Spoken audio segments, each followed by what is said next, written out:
Chapter 1. The Affair at the Photograph That Wasn't Hers. The grand drawing-room of the Beaumont estate was a sanctuary of old wealth and restrained elegance. Gilded frames hung on the walls, portraits of stern ancestors whose eyes seemed to follow every movement. Heavy velvet drapes muffled the late spring sunlight, casting a muted glow over the polished mahogany furniture. It was here, amidst this hushed world of inherited privilege, that a storm was about to break. Lady Beatrice Beaumont, a woman of impeccable poise and aristocratic bearing, sat rigidly on the tufted sofa, clutching a silver locket in her pale hands. Her lips were pressed into a thin line, betraying none of the tempest roiling beneath her calm exterior. The locket contained a photograph, a delicate, sepia-toned image of a young woman, her eyes glimmering with secrets. Yet, Lady Beatrice insisted, the photograph was not hers. The room was filled with a gathering of the household's closest, a small circle of acquaintances and family, all bound by their own secrets and motives. There was Sir Reginald, the brooding heir with a reputation as shadowed as the corners of the room; Miss Clara, the delicate yet sharp-tongued companion; Dr. Hawthorne, whose keen eyes missed nothing; and the enigmatic Mr. Felix Grant, whose charm belied a labyrinth of hidden depths. The air was thick with tension, as Lady Beatrice's voice trembled with accusation. "This locket, it has been tampered with. The photograph inside, it does not belong to me. Yet someone planted it in my possession. Why, and what does it mean?" Before anyone could respond, the butler, ever vigilant, announced a discovery. A hidden drawer in Lady Beatrice's writing desk was found ajar, containing a torn letter stained faintly with ink and something darker. The contents were missing, save for a cryptic signature that matched no known hand. The household fell into uneasy silence. Whispers of betrayal, stolen identities, and long-buried grudges floated like shadows between the assembled guests. The mystery was palpable. A photograph that wasn't hers, a missing letter, and an undercurrent of deceit. It was in this charged atmosphere that a new presence was announced. Hercule Poirot, the celebrated Belgian detective renowned for his little gray cells, had been summoned. His reputation for unraveling the most tangled human webs preceded him. As Poirot stepped into the room, his meticulous appearance, a perfectly groomed mustache, a crisp suit, and a gaze sharp as a blade, seemed to command the very air itself. He surveyed the scene with a subtle smile, sensing the undercurrents beneath polite faces. "The truth," Poirot murmured softly, "is a photograph with many layers. We must peel them back carefully." Thus began the affair at the photograph that wasn't hers, a puzzle of identity, deception, and buried pasts that only Poirot's unparalleled mind could hope to unravel. Chapter 2. The First Clues. The heavy oak door to the drawing-room had barely closed behind Poirot when the household staff began to stir with anxious whispers. The atmosphere was thick with a curious blend of anticipation and unease, like the sudden hush before a storm's first clap of thunder. Lady Beatrice's pale hands trembled as she handed the detective the silver locket, the object now at the center of this mysterious web. Poirot took the locket delicately, as if it were both precious and fragile, and examined it closely. The intricate filigree of silverwork, the tiny hinges, the clasp, all bore the marks of careful craftsmanship. Yet what intrigued him most was the photograph itself. It was an ordinary portrait at first glance, a young woman, her eyes bright and unnervingly direct. But Poirot's sharp gaze noted a subtle anomaly, a slight discoloration near the lower edge, as if the picture had been altered, replaced, or tampered with. "Madame Beaumont," Poirot began, "may I ask, when did you first notice this photograph was not your own?" Lady Beatrice inhaled deeply, steadying herself. "Only this morning.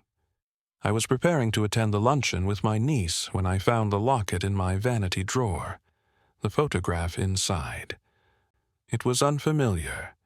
I am certain it was not here yesterday." As Poirot turned the locket slowly in his hands, the room's other occupants exchanged furtive glances.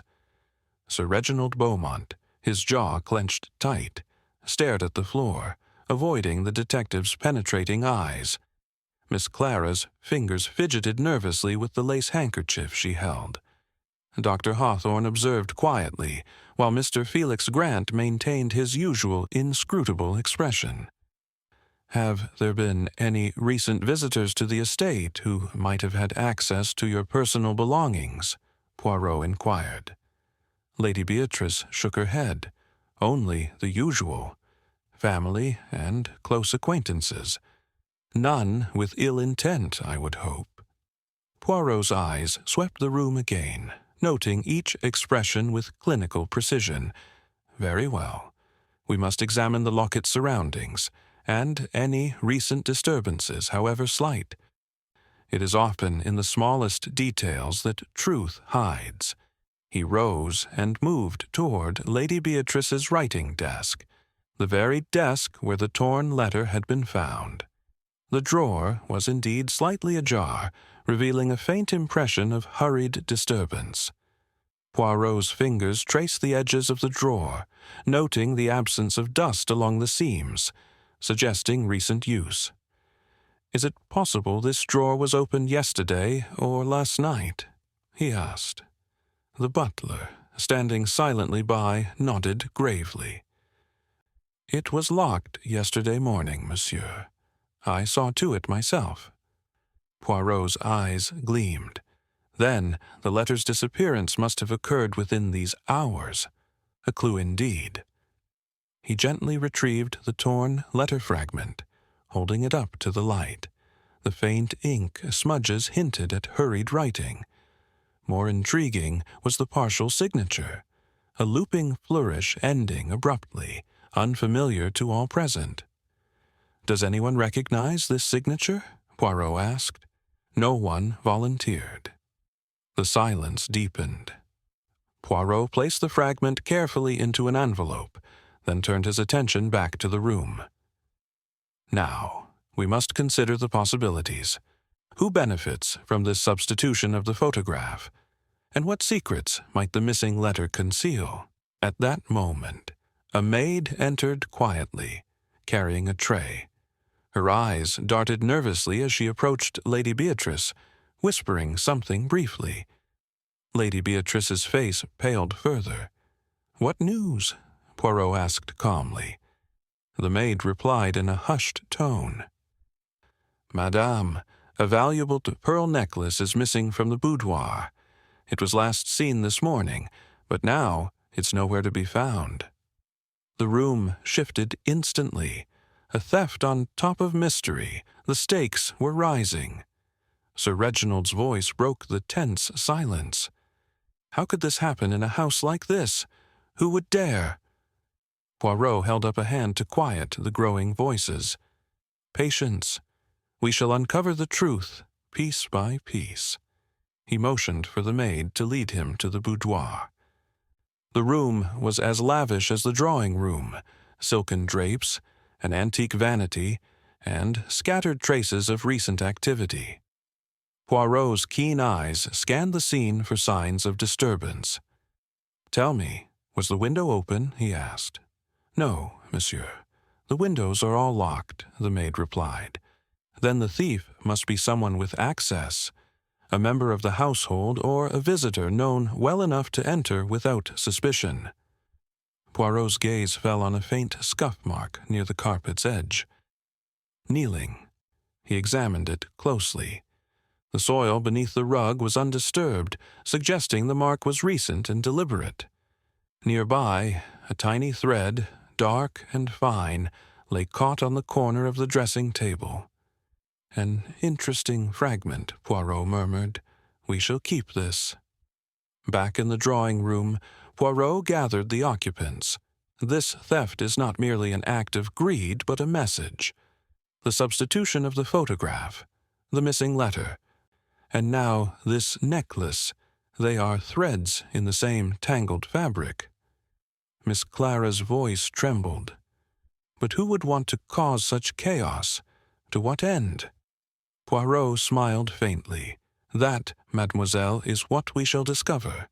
Every action conceals a motive, and every motive hides a deeper truth." He paused, observing the faces before him, some nervous, others guarded, all concealing their own stories. "Tonight, I shall examine each of you closely. The truth is patient, but it does not wait forever." As the sun dipped below the horizon, casting long shadows across the Beaumont estate, the first clues had been uncovered. A photograph that was not hers, a torn letter that whispered secrets, and a stolen necklace that spoke of desperation. The mystery was thickening, and Poirot's little gray cells were already at work, weaving these fragments into a tapestry that would reveal the darkest corners of human nature. The game was afoot. Chapter 3. The gathering of suspects. As evening settled over the Beaumont estate, the drawing-room once again became the stage for a gathering of uneasy minds. The flicker of candlelight danced upon the faces of those summoned to the heart of the mystery, their features etched with a mixture of suspicion, apprehension, and carefully veiled composure. Poirot, standing at the center like a conductor orchestrating an unseen symphony, prepared to listen, to observe, and above all, to unravel the tangled threads binding these lives together.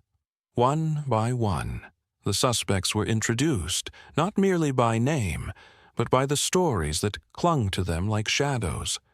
Sir Reginald Beaumont, the eldest son and heir to the estate, was a man whose stature seemed burdened with the weight of expectation. His sharp jawline and dark eyes bore a persistent restlessness, as if secrets lurked behind his measured glances. There were whispers about his recent reckless ventures and mounting debts, whispers he neither confirmed nor denied. To outsiders, a devoted son; to insiders, a man straining against invisible chains. Miss Clara Ashford, Lady Beatrice's companion, possessed a delicate beauty that contrasted sharply with her fierce intelligence. Her smile, often tinged with a hint of sardonic amusement, masked a history filled with hardship and ambition. Born to a modest family, she had ascended through determination and charm, yet the brittle edges of her past often flickered beneath her polished facade.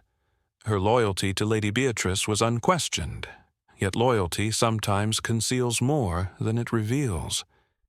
Dr. William Hawthorne, the family physician, was a man whose quiet demeanor belied a mind as precise as any scalpel he wielded. Known for his discretion and kindness, he was often the confidant of the family's deepest concerns. Yet behind the courteous exterior, Poirot detected a hint of unease, a subtle tension that suggested knowledge withheld or burdens carried in silence. Finally, Mr. Felix Grant, a guest of recent arrival, was a figure shrouded in mystery. His polished manners and effortless charm had earned him a place in high society, yet few knew the true origins of his wealth or the nature of his business. His smile never quite reached his eyes, and his presence seemed to ripple through the room like a stone dropped into still water, disturbing the surface in imperceptible ways. Poirot's gaze rested on each in turn, noting the interplay of glances, the fleeting expressions that betrayed hidden tensions. There was more beneath the surface, unspoken alliances, veiled rivalries, and secrets buried deep. "Now," Poirot began, his voice calm but commanding, It is time we understand not only who you are, but also what binds you to this estate and to each other. We are not merely seeking a thief or a liar, we seek the truth that connects all these pieces." He gestured toward Lady Beatrice, who nodded for Sir Reginald to speak first. Sir Reginald's voice was measured but carried an undercurrent of impatience. "I have been here all my life, as you know. The estate, my family, these are my responsibilities. Yes, there are financial difficulties, but nothing that would drive me to theft or deception. I am loyal to my mother and the family name." His eyes flickered briefly toward Mr. Grant before returning to Poirot. Miss Clara was next. "I have served Lady Beatrice faithfully for years. My only desire is to see her safe and the family's reputation intact. I know there are stories and rumors, but I assure you I have no part in whatever mischief has occurred." Dr. Hawthorne offered a quiet nod. "I have tended to the family for a decade.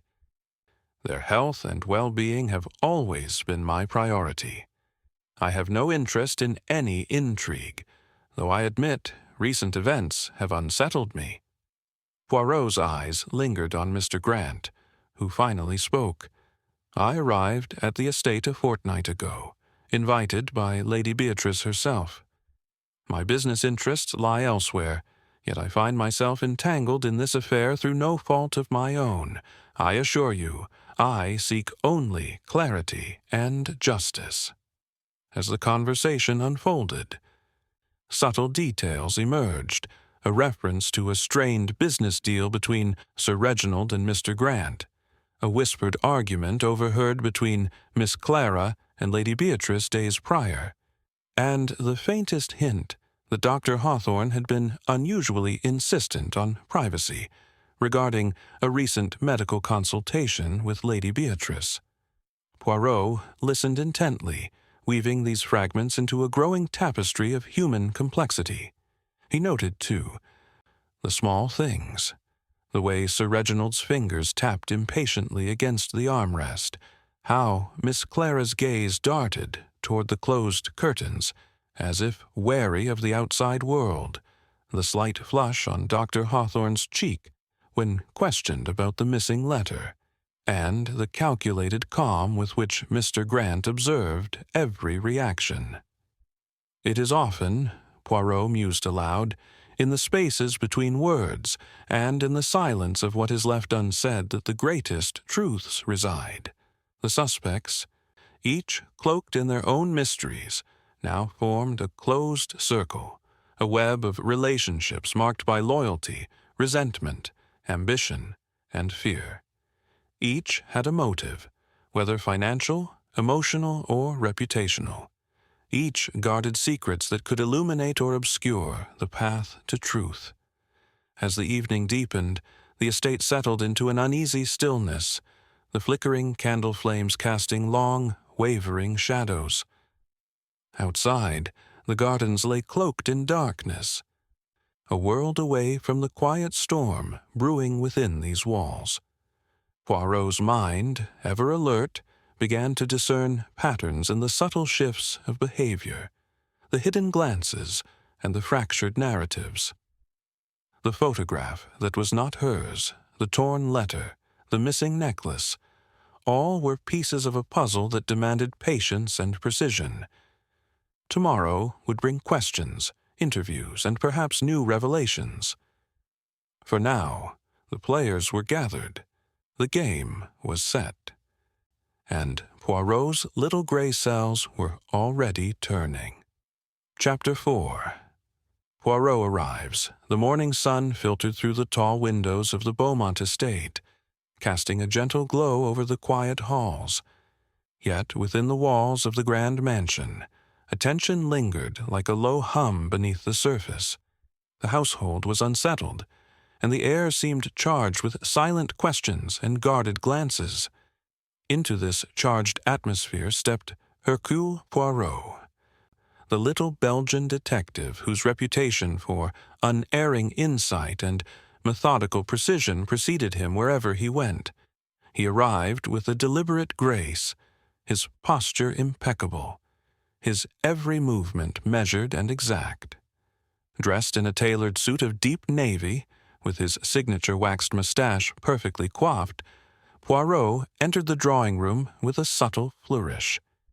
His sharp eyes swept across the assembled group, Lady Beatrice, whose pale complexion betrayed the strain beneath her elegant facade, Sir Reginald, standing with a rigid, almost defensive posture, Miss Clara, seated with a poised yet wary demeanor, Dr. Hawthorne quietly observing, and Mr. Felix Grant, whose easy charm masked an unreadable expression.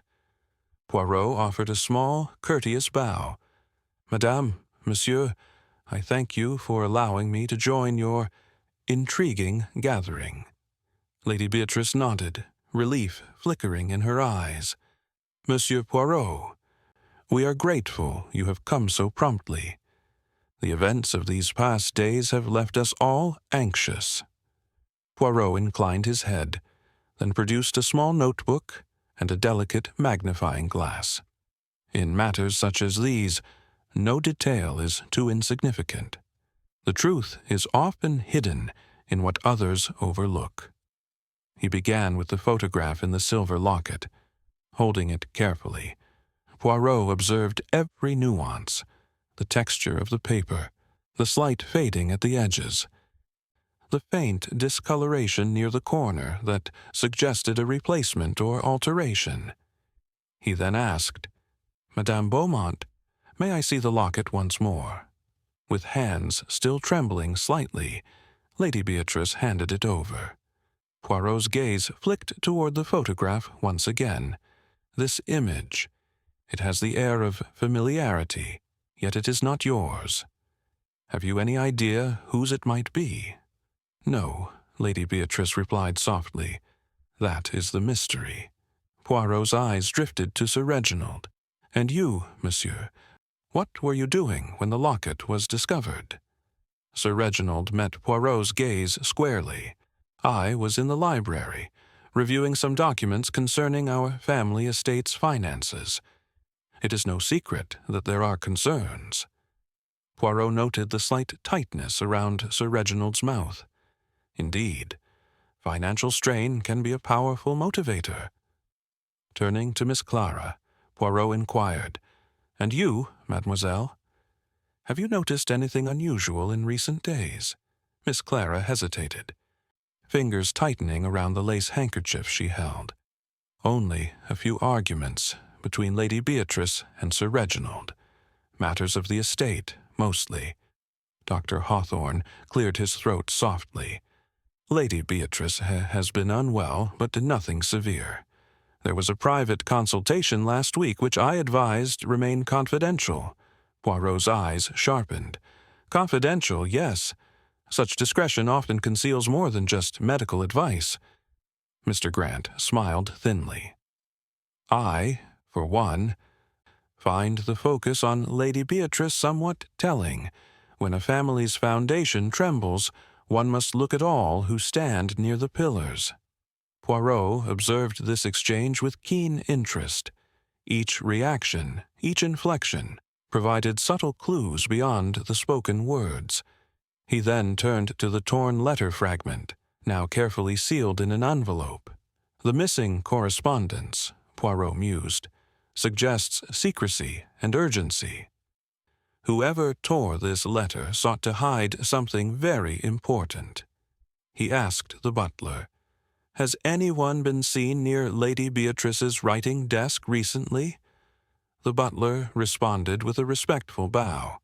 "Only members of the household and trusted guests, monsieur. The doors to the study and the writing room have remained locked, except for the family and close attendants." Poirot nodded thoughtfully. "An inside matter, then? Or an intruder with knowledge of the household's workings?" He took a step back and surveyed the room once more. "Now, I must confess, the official explanation of events is insufficient. There are contradictions that demand closer examination." He pointed subtly to Sir Reginald's clenched fists, Miss Clara's averted gaze, and Dr. Hawthorne's tense posture. "Each of you has your own truths, your own motives," Poirot said. "It is my task to untangle these threads and reveal the design beneath." The detective's eyes settled finally on Lady Beatrice. "Madame, I must ask you to recount in detail the events of the past 24 hours. Every movement, every encounter, no matter how trivial it may seem." Lady Beatrice complied, her voice steady but shadowed with fatigue. She described her morning rituals, the discovery of the locket, the finding of the torn letter, and the missing necklace.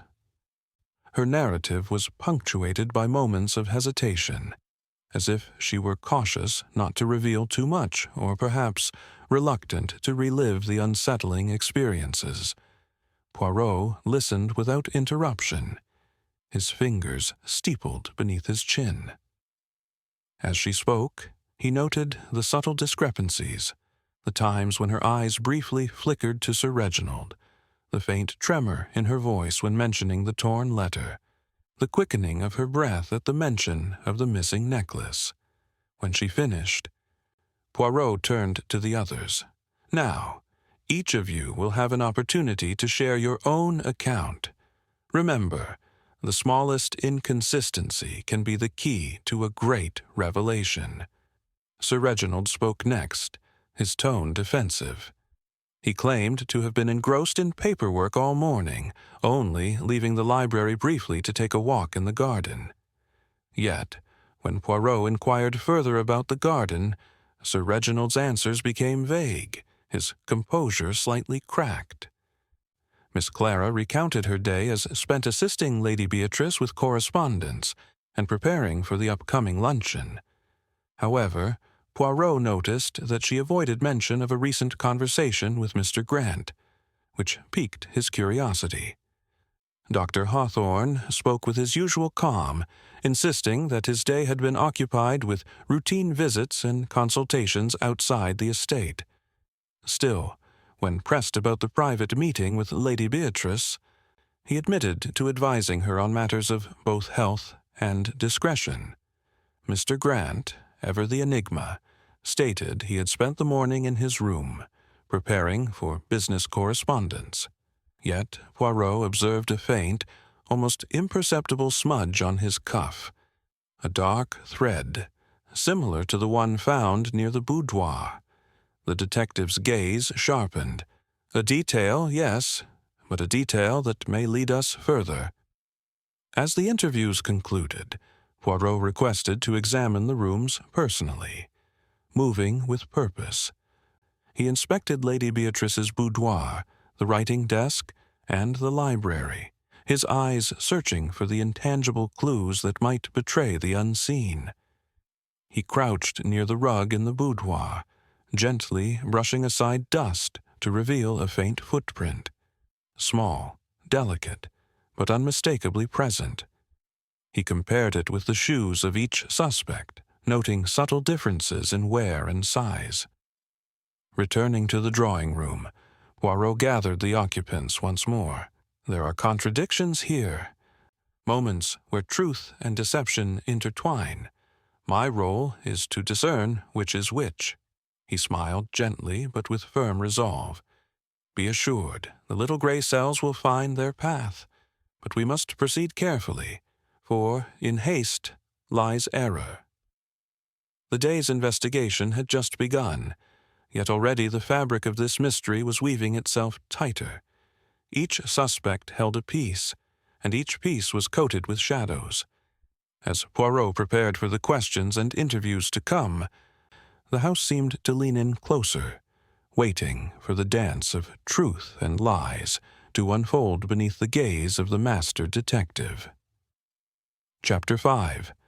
Initial interviews begin. The afternoon sun cast long, dappled shadows through the tall windows of the Beaumont estate as Hercule Poirot prepared to conduct his first round of individual interviews. The drawing room had been cleared, chairs arranged in an orderly semicircle, each seat awaiting a different occupant, and their secrets. The atmosphere was thick with unspoken tension. Every whispered breath seemed charged with suspicion. Poirot, ever the picture of composed precision, seated himself with hands folded neatly before him. His eyes gleamed with the quiet excitement of the chase, the challenge of peeling back layers of deception, the dance of psychology and deduction he relished above all. "Madame Beaumont," Poirot began, gesturing gracefully, "we shall speak alone without interruption. So you may speak freely." Lady Beatrice took her seat, her hands clasped tightly in her lap. Her eyes bore the weight of her troubles, but there was a flicker of hope in their depths, a hope that the truth, finally, might be unveiled. "Tell me, madame, have you noticed any unusual behavior among those around you? Any subtle shifts in manner or attitude that might have escaped the eyes of others?" Lady Beatrice hesitated briefly. "Sir Reginald has been distant. There is tension between us, though we do not speak openly of it. And Miss Clara, while outwardly composed, sometimes glances at me with an intensity that unsettles me." Poirot nodded. Such observations are important, for the smallest gestures often betray great truths. He then gently probed about the photograph. "Do you recognize the young woman in the photograph now in your locket? Any resemblance to acquaintances or family?" "No," she replied, voice soft. "She is a stranger, yet somehow familiar. It haunts me." Poirot made a note, then asked about the missing letter. "Do you suspect who might have taken it, or what secrets it contained?" Lady Beatrice shook her head. "I fear it was meant to protect someone, or to hide a truth too painful to face." With a final, thoughtful look, Poirot thanked her and excused her, motioning for Sir Reginald to take his place. Sir Reginald entered with a stiff gait, settling into the chair with an air of restrained impatience. "Monsieur Poirot," he said shortly, "I find this entire situation intolerable. The insinuations cast upon me are baseless." "Calm, monsieur," Poirot replied smoothly. "We seek facts, not anger." The detective's gaze fixed on Sir Reginald's hands, which twitched nervously. "You mentioned a walk in the garden this morning. Could you describe it?" Sir Reginald's eyes flickered with hesitation. "I needed air. The estate's pressures weigh heavily." Poirot leaned in slightly. "Did you encounter anyone during this walk? Perhaps Miss Clara or Mr. Grant?" Sir Reginald's brow furrowed. "No one. I walked alone." "Alone?" Poirot repeated softly, eyes narrowing. He then asked about the financial concerns mentioned earlier. Sir Reginald admitted to difficulties, but denied any desperate acts. Poirot studied the man's subtle tells, the tightening jaw, the rapid blinking, signs that beneath the practiced composure lay unease. Next came Miss Clara, who entered with measured steps, settling gracefully into the chair. Her eyes, sharp and alert, flickered with an unreadable expression. "Miss Ashford," Poirot began, "your loyalty to Lady Beatrice is well known, yet there have been moments of tension. Would you care to explain?" Miss Clara's lips curved in a faint, almost sardonic smile. "Loyalty is complex, monsieur. I seek only to protect my charge, even if it means confronting uncomfortable truths." Poirot nodded. "Indeed. And what of your recent conversation with Mr. Grant? It has been noted you spoke at length." Miss Clara's eyes briefly darkened. "Business matters, nothing more." The detective's gaze lingered. "Sometimes business matters carry secrets far deeper than appearances suggest." She met his look squarely, refusing to elaborate. Dr. Hawthorne was next, entering with quiet dignity. His composed manner seemed to mask the undercurrents of tension Poirot sensed. "Monsieur le Docteur," Poirot began. "Your consultations with Lady Beatrice have been discreet. Might you share what you can?" The doctor hesitated. "Confidentiality binds me, but I can say her condition involves stress-related symptoms." Poirot pressed gently. "And your concerns? Did they relate to family tensions or external threats?" Dr. Hawthorne's gaze faltered momentarily. "Stress can be caused by many things. I fear there are forces at work beyond my knowledge." Finally, Mr. Felix Grant arrived, his every movement controlled, his smile polished yet elusive. "Mr. Grant," Poirot said, "you have recently entered this world of secrets. How do you perceive your role?" Grant's eyes sparkled with cool amusement. "An observer, monsieur. Yet even observers become players in time." Poirot's eyes flicked to the dark thread on Grant's cuff, then away. "And this morning? You claimed to remain in your room, yet signs suggest otherwise." Grant's smile did not waver. "Monsieur Poirot, appearances can deceive." The interviews unfolded with a subtle tension. Poirot's questions were precise, yet never accusatory, designed to provoke thought and reveal cracks in carefully constructed facades. Each suspect revealed fragments of truth and concealments, contradictions emerging in the delicate interplay of words and glances. Between interviews, Poirot made careful notes, piecing together a mosaic of motives and opportunities. The photograph, the letter, the necklace, all converged into a knot of suspicion.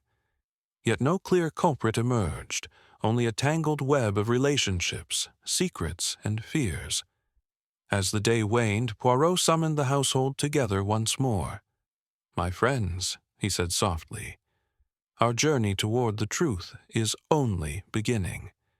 Each of you holds a piece of the puzzle. It is through patience and attention to detail that the picture will emerge." The occupants exchanged guarded looks, the weight of uncertainty pressing heavier now. Poirot's gaze swept over them all, his mind already plotting the next steps, the subtle tests of character and psychology that would coax the hidden truths into the light. In the quiet that followed, the detective's voice echoed softly, "Patience, mes amis. The little gray cells will find their way." Chapter 6. The First False Lead. The Beaumont estate had never felt more like a house of shadows.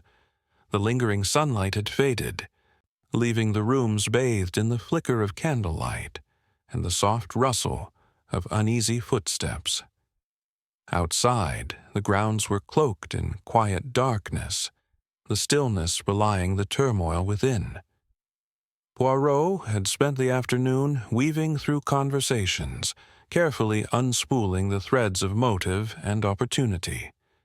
Yet the puzzle, like a knotty skein, refused to unravel with ease. Still, the detective knew well that initial appearances often misled, and he was prepared to follow every path, no matter how deceptive. The sudden arrival of Constable Reynolds brought a sharp note to the evening. His face was grave, eyes shadowed with urgency. "Monsieur Poirot," he announced, "we have discovered evidence that implicates Sir Reginald Beaumont in the theft of the pearl necklace." A hush fell over the room. All eyes turned toward Sir Reginald, whose face had paled markedly. "Explain, Constable," Poirot said, his voice calm but resolute. The constable produced a small, velvet pouch from his coat pocket. Inside lay the missing pearl necklace, unmistakable in its delicate shimmer. "This was found in the garden shed, monsieur," Reynolds continued. "The door was locked, but signs indicate it was forced open. Sir Reginald's monogrammed handkerchief was found inside." Sir Reginald's protest was immediate and vehement. "This is preposterous. I have never been near the garden shed in days." Lady Beatrice gasped softly. and Miss Clara's fingers clenched tightly around her handkerchief. Dr. Hawthorne's eyes narrowed, while Mr. Grant regarded the scene with cold detachment. Poirot raised a hand to quiet the mounting voices. Let us examine the facts calmly. He walked to the window and peered toward the garden. The grounds were vast, dotted with hedges and flower beds, but the shed stood alone, a small wooden structure worn by time. Poirot turned back to the group. The monogrammed handkerchief is a curious detail. Monsieur Reginald, can you explain how it might have come to be in that shed? Sir Reginald's face flushed with anger. I cannot. Someone is setting me up, perhaps to deflect attention from the real culprit. Poirot nodded thoughtfully. Indeed. But we must consider the possibility that the handkerchief was planted deliberately. He examined the pouch and the necklace carefully. The pearls show no sign of dust or dirt, suggesting they were not hidden for long.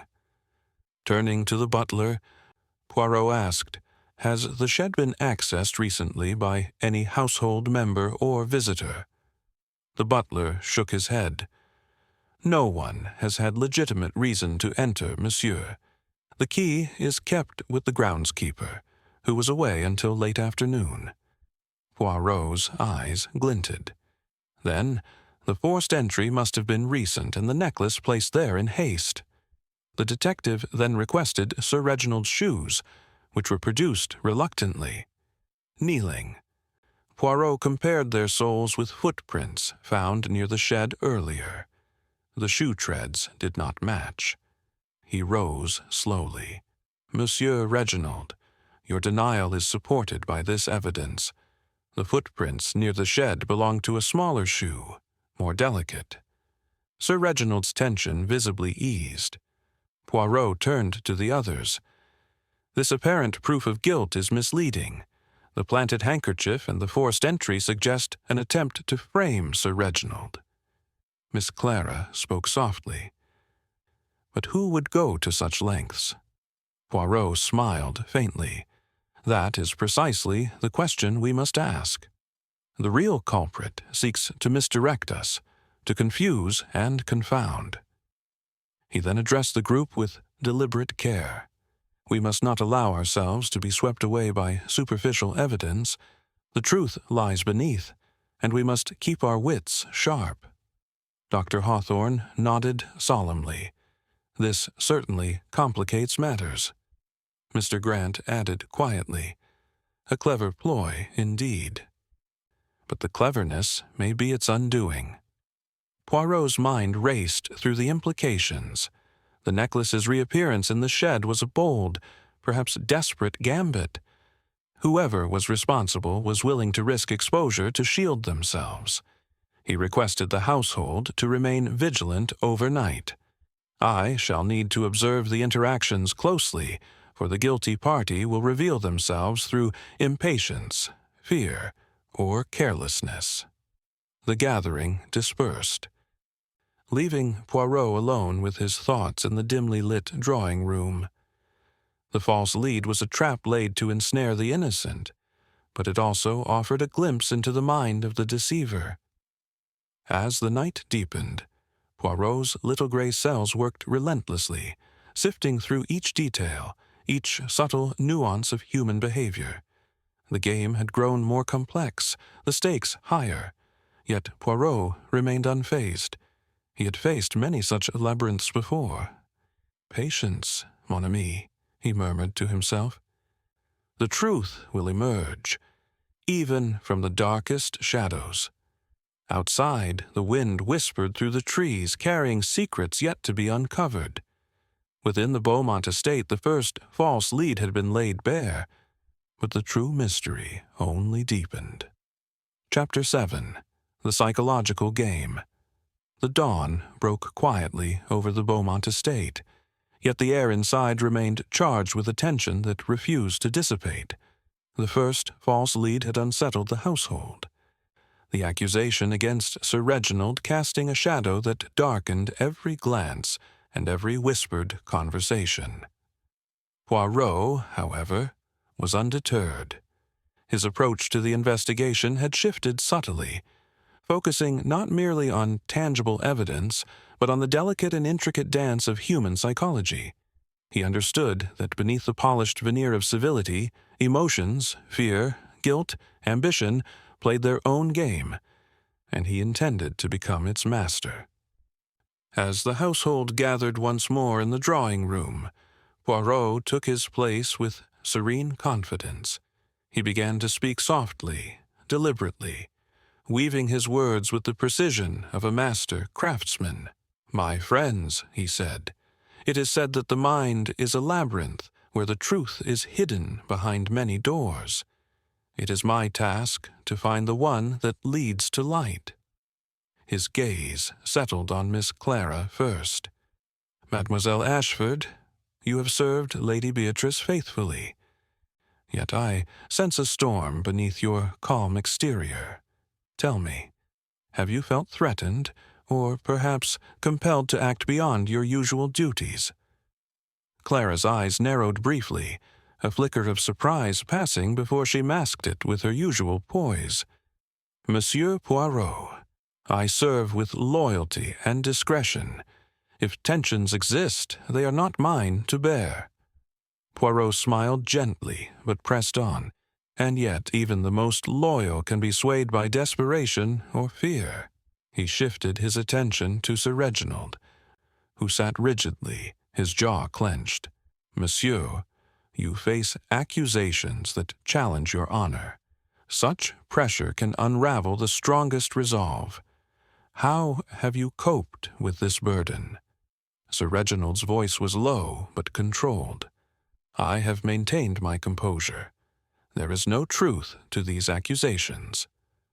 Poirot's eyes, however, caught a fleeting tremor in the man's hands, an involuntary twitch betraying anxiety beneath the surface. Turning to Dr. Hawthorne, Poirot inquired softly, "Doctor, you are privy to the private struggles of this family. Do you observe changes in their behavior that might shed light on these events?" Dr. Hawthorne hesitated, then replied, "Stress has taken its toll, particularly on Lady Beatrice. The weight of secrets is heavy, and sometimes it is those closest who bear the deepest wounds." Poirot's gaze shifted finally to Mr. Grant, whose cool demeanor remained intact. "Monsieur Grant, you enter this circle with an outsider's eye. Do you perceive cracks in the facade, moments when truth slips through?" Grant's smile was thin and knowing.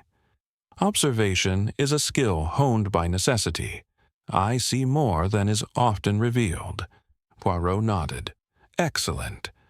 Observation and subtlety will guide us forward." He then began his psychological maneuvers, employing verbal traps and carefully phrased questions designed to provoke reactions, revealing truths that the suspects sought to hide. Addressing the group collectively, he said, "Imagine, if you will, a photograph not your own placed in your possession. What feelings would such an act stir within you?" Miss Clara's fingers clenched visibly. "Confusion, betrayal." Sir Reginald's eyes darkened. "Suspicion, anger." Lady Beatrice's voice was a whisper. "Fear." Poirot smiled faintly. "Precisely. Such emotions can lead one to desperate actions, or desperate lies." He then spoke of trust and betrayal, loyalty and deception, drawing the occupants into a web of introspection and subtle accusation. As the conversation unfolded, Poirot noticed a shift. Miss Clara's usual composure wavered. Sir Reginald grew restless, his eyes flickering toward Mr. Grant. Dr. Hawthorne's calm demeanor showed signs of strain, and Mr. Grant's watchful gaze sharpened. Poirot seized upon these reactions with quiet satisfaction. Later, in a private moment, he observed Lady Beatrice alone in the garden, her hands trembling as she clutched the silver locket. "Madame," Poirot said gently approaching, "the heart often knows more than the mind dares admit. Trust your instincts. She looked up, tears shimmering. I feel as though I am being watched, and yet no one will tell me what they see. Poirot placed a reassuring hand on her shoulder. We shall find the eyes behind the shadows, madame. Have faith. Back inside, Poirot set traps of subtle suggestion in his conversations, watching carefully for any slip, a fleeting glance, a sudden hesitation, a defensive word. It was in these moments that a key figure began to crack, not with confession, but with a telltale discomfort, a faint tremor in the voice, a tightening of the lips. Poirot's keen intellect recognized the psychological weak spot, the concealed fear that the real culprit desperately guarded. The game of minds was underway, each move calculated, each response a piece in a delicate dance of truth and deception. As evening fell once more, the tension in the Beaumont estate deepened. Yet, amidst the mounting unease, Poirot's little gray cells worked tirelessly, teasing apart the threads of human emotion to reveal the concealed heart of the mystery. The photograph that was not hers, the torn letter, the stolen necklace, they were more than mere objects. They were symbols in a psychological battleground. And in this battle of minds, Poirot alone held the key to victory. Chapter 8. A Secondary Mystery. The morning light had barely spilled over the hills surrounding the Beaumont estate when an urgent summons interrupted the household's uneasy routine. A pall of tension, already thick and suffocating, deepened with the news that arrived like a sudden thunderclap. A second crisis had emerged, one that threatened to unravel the fragile threads Poirot had been weaving. Lady Beatrice stood trembling in the drawing-room, a folded piece of parchment clenched tightly in her hand. The room's occupants gathered swiftly, eyes wide with apprehension. "Monsieur Poirot," Lady Beatrice began, voice quivering, "a letter, one of great importance, has gone missing. It was placed safely in my private desk last night, but now it is nowhere to be found." Poirot stepped forward, his keen gaze sharpening. "Tell me, madame, what was the nature of this letter?" Lady Beatrice hesitated. It was from a distant relative, containing matters of family inheritance and delicate affairs. Its contents are confidential, but I feared it held clues to the unrest troubling this house. The detective's brow furrowed thoughtfully. "And when was it last seen?" "Last night, before retiring. The desk was locked, and the key kept in my possession." Poirot turned to the others. "Has anyone seen or heard anything unusual during the night?" A murmur of denial spread through the room, but Poirot noted the flicker of unease in several faces. The butler, ever discreet, stepped forward. "Messieurs, I must add that shortly after midnight, a soft noise was heard near the library, a door opening and closing. I investigated, but found no one." Poirot's eyes gleamed. "Interesting." He requested to see Lady Beatrice's writing desk once more. The drawer, previously found ajar, was now firmly locked. Poirot carefully inspected the lock and surrounding wood, finding subtle scratches near the keyhole, signs of tampering. He lifted the desk's blotter and discovered a faint imprint of handwriting, a name, partially legible, that did not match any household member. "An intriguing clue," Poirot murmured. As he examined the scene, a maid entered, holding an envelope sealed with crimson wax. "Monsieur Poirot, this was found on the doorstep early this morning." Poirot broke the seal and unfolded the letter. The contents were cryptic, a veiled warning. The truth buried beneath lies is a danger to all who seek it. Beware the shadows that watch and the hands that reach in the night. The handwriting was unfamiliar but elegant, the words precise and chilling. Lady Beatrice clutched the letter tightly. Who would send such a message? Poirot's eyes narrowed. Someone who wishes to intimidate, to conceal their actions. The disappearance of the letter and this warning suggest the perpetrator is active, watching, and desperate. Sir Reginald shifted uncomfortably. This is more than mere theft. Someone is playing a dangerous game. Miss Clara's voice trembled slightly. Could it be connected to the photograph? The necklace? The torn letter? Poirot nodded gravely. I believe so. We are dealing not with isolated acts, but with a concerted effort to mislead and manipulate. He turned to Dr. Hawthorne. Have you noticed any changes in the household's atmosphere or behavior that might hint at the culprit's identity? The doctor considered. There is an undercurrent of fear and suspicion, yet also of determination. The guilty may grow reckless. Mr. Grant added, such threats often escalate when the perpetrator senses their web unraveling. Poirot's mind raced. This secondary mystery, the missing letter and ominous warning, shifted the investigation into new territory. The stakes were higher, and the danger more immediate. He resolved to increase surveillance within the estate, to observe every movement, every word, every shadow. Later, as twilight deepened, Poirot convened a quiet meeting with Lady Beatrice. Madame, this new development suggests the murderer is not content with secrecy alone. They seek to control the narrative, to silence those who might uncover the truth. Lady Beatrice's eyes were haunted.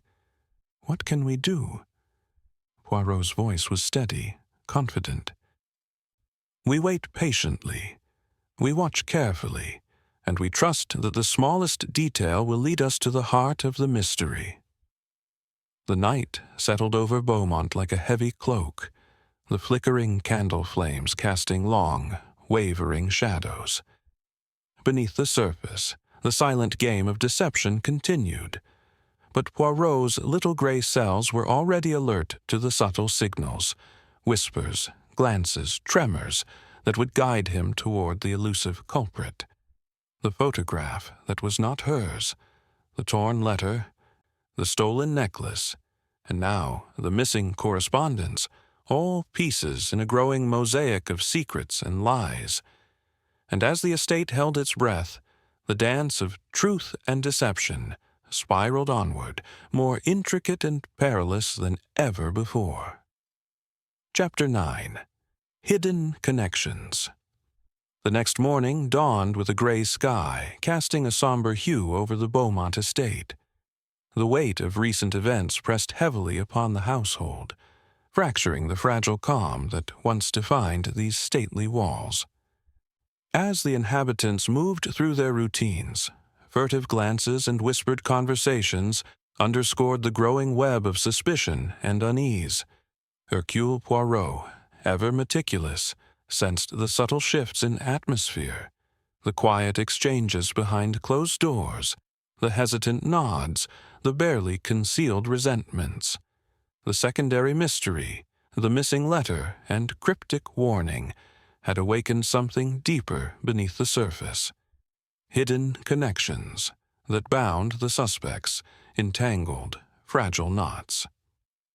Poirot began his day with a deliberate approach, inviting each suspect to recount their histories and relationships within the household. These personal revelations, while cloaked in politeness, offered glimpses into the emotional undercurrents driving behavior. Sir Reginald, when questioned, revealed the strained relationship with his mother. Financial pressures had fueled disagreements, but beneath the tension lay a complex loyalty, marred by pride and unspoken expectations. He admitted to a recent argument with Mr. Grant over business dealings that had soured, a clash masked by civil words but simmering with unacknowledged hostility. Miss Clara, her composure less assured than usual, spoke of her long service to the Beaumont family. She hinted at old wounds, lost opportunities, and sacrifices made to maintain her place. Her bond with Lady Beatrice was deep, but fraught with moments of jealousy and competition, feelings carefully concealed behind the mask of devotion. Dr. Hawthorne disclosed his long-standing role as confidant, not merely to Lady Beatrice, but to the entire family. He spoke of secrets entrusted in confidence, the burden of knowledge that weighed heavily upon him. His relationship with the household was professional, yet tinged with personal investment, revealing layers of complexity. Mr. Felix Grant remained enigmatic, but admitted to financial entanglements with Sir Reginald that extended beyond simple business. These dealings carried risks and resentments, the stakes higher than previously understood. As Poirot absorbed these revelations, he began to discern patterns, a lattice of grievances, ambitions, and hidden loyalties, weaving the suspects into a single intricate fabric. He gathered the household once more, presenting his observations with careful precision. "My friends," he began, "we are not dealing with isolated actors but a connected network of relationships, each link binding another in a chain of secrets." He paused, letting his words settle. The disputes over money, the personal tensions, the veiled jealousies, they are all pieces of the same puzzle. The photograph, the stolen necklace, the missing letter, these acts are not random but orchestrated to exploit these connections. Poirot's gaze swept over the group, noting the flickers of recognition, discomfort, and denial. He then shared a small but significant detail, the discovery of a note tucked inside an old book in the library, bearing initials matching those on the torn letter fragment. The note spoke cryptically of debts owed, favors exchanged, and promises broken.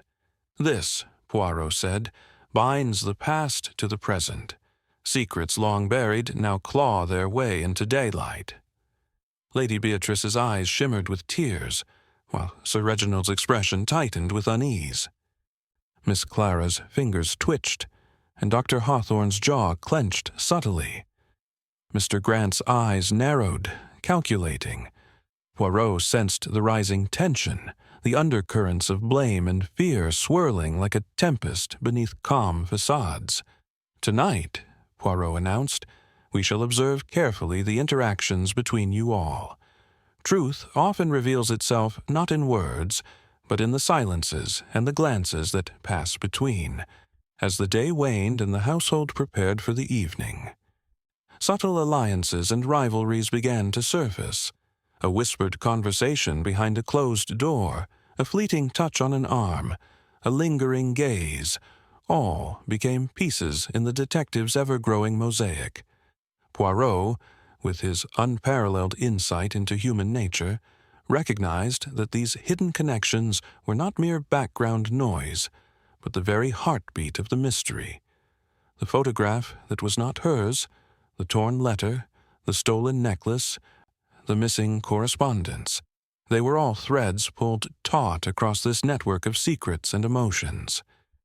As night draped the estate in shadows, Poirot's mind worked tirelessly, unraveling the knotted threads and preparing for the next step in his intricate dance toward truth.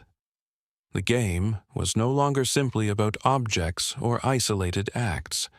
It was about people, their pasts entwined, their motives overlapping, and the silent ties that bound them all.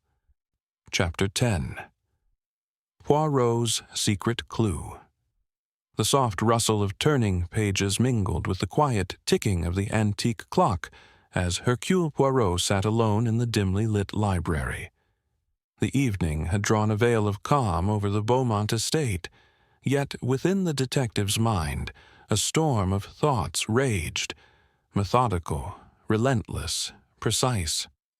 Poirot's eyes scanned the notes he had compiled over the past days, the accounts of strained relationships, the inconsistencies in alibis, the cryptic letter fragments, the missing necklace, and the photograph that was not hers. Each piece had been examined, tested, and weighed, but the full picture remained tantalizingly out of reach.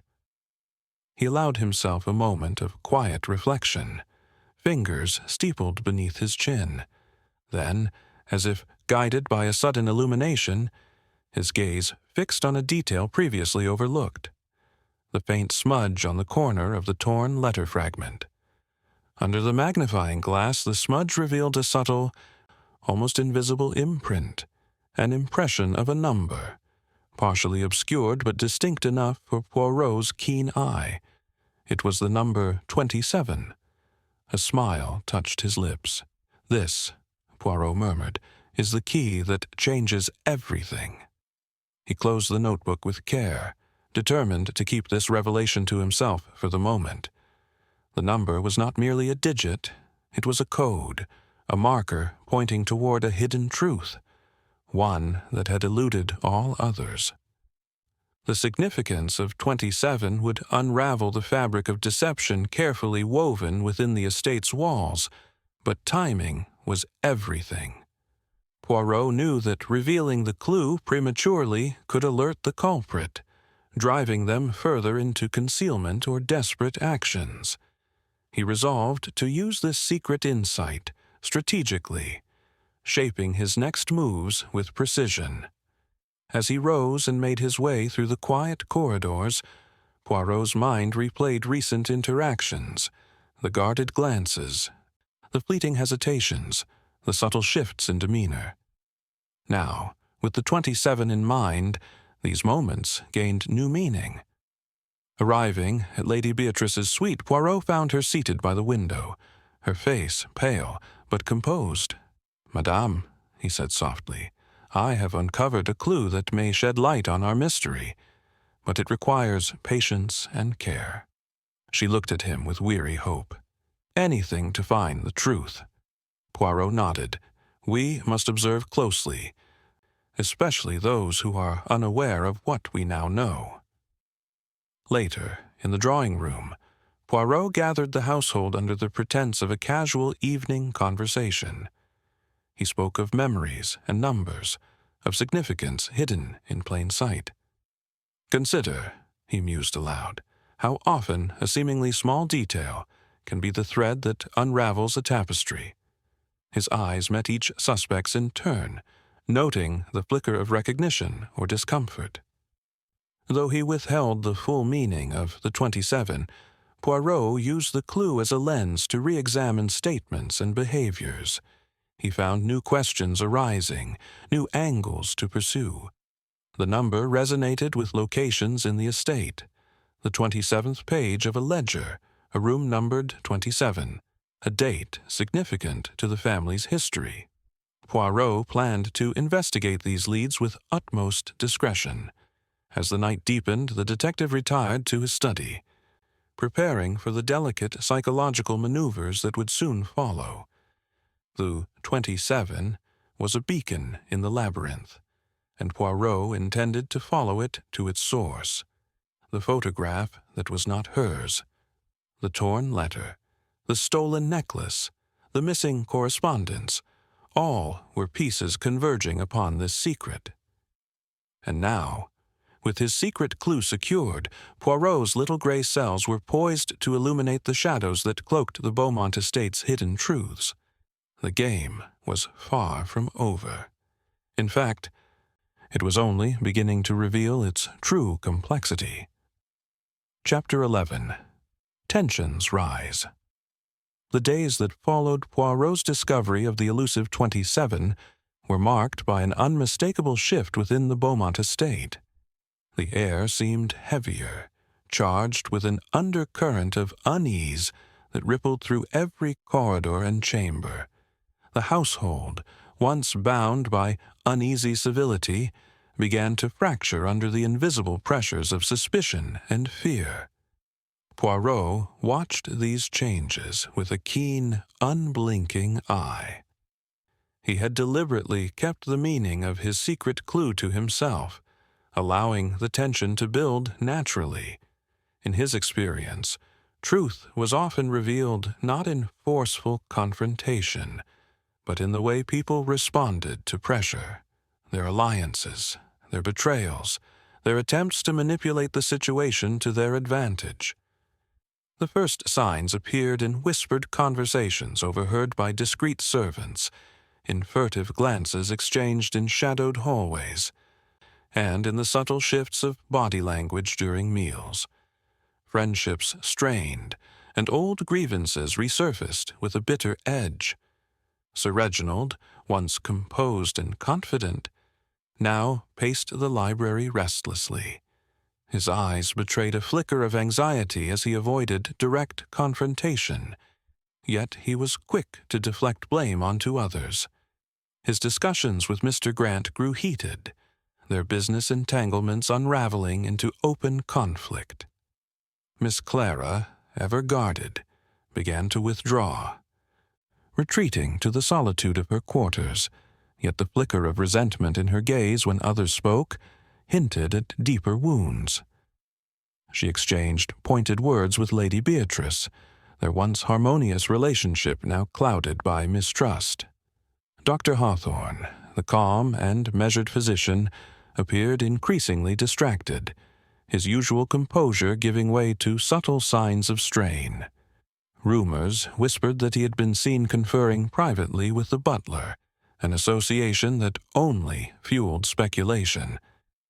Mr. Grant, the outsider with inscrutable motives, maintained his poised exterior, but even he was not immune to the rising tides of suspicion. His sharp observations became tinged with veiled accusations, sowing discord among the household. Poirot, in the midst of this growing tempest, allowed events to unfold while carefully monitoring the dynamics. He knew that in moments of heightened tension, the guilty often made mistakes, revealing knowledge they ought not to have, or betraying themselves in small, involuntary ways. He arranged discreet meetings and casual encounters, observing closely the reactions and interactions.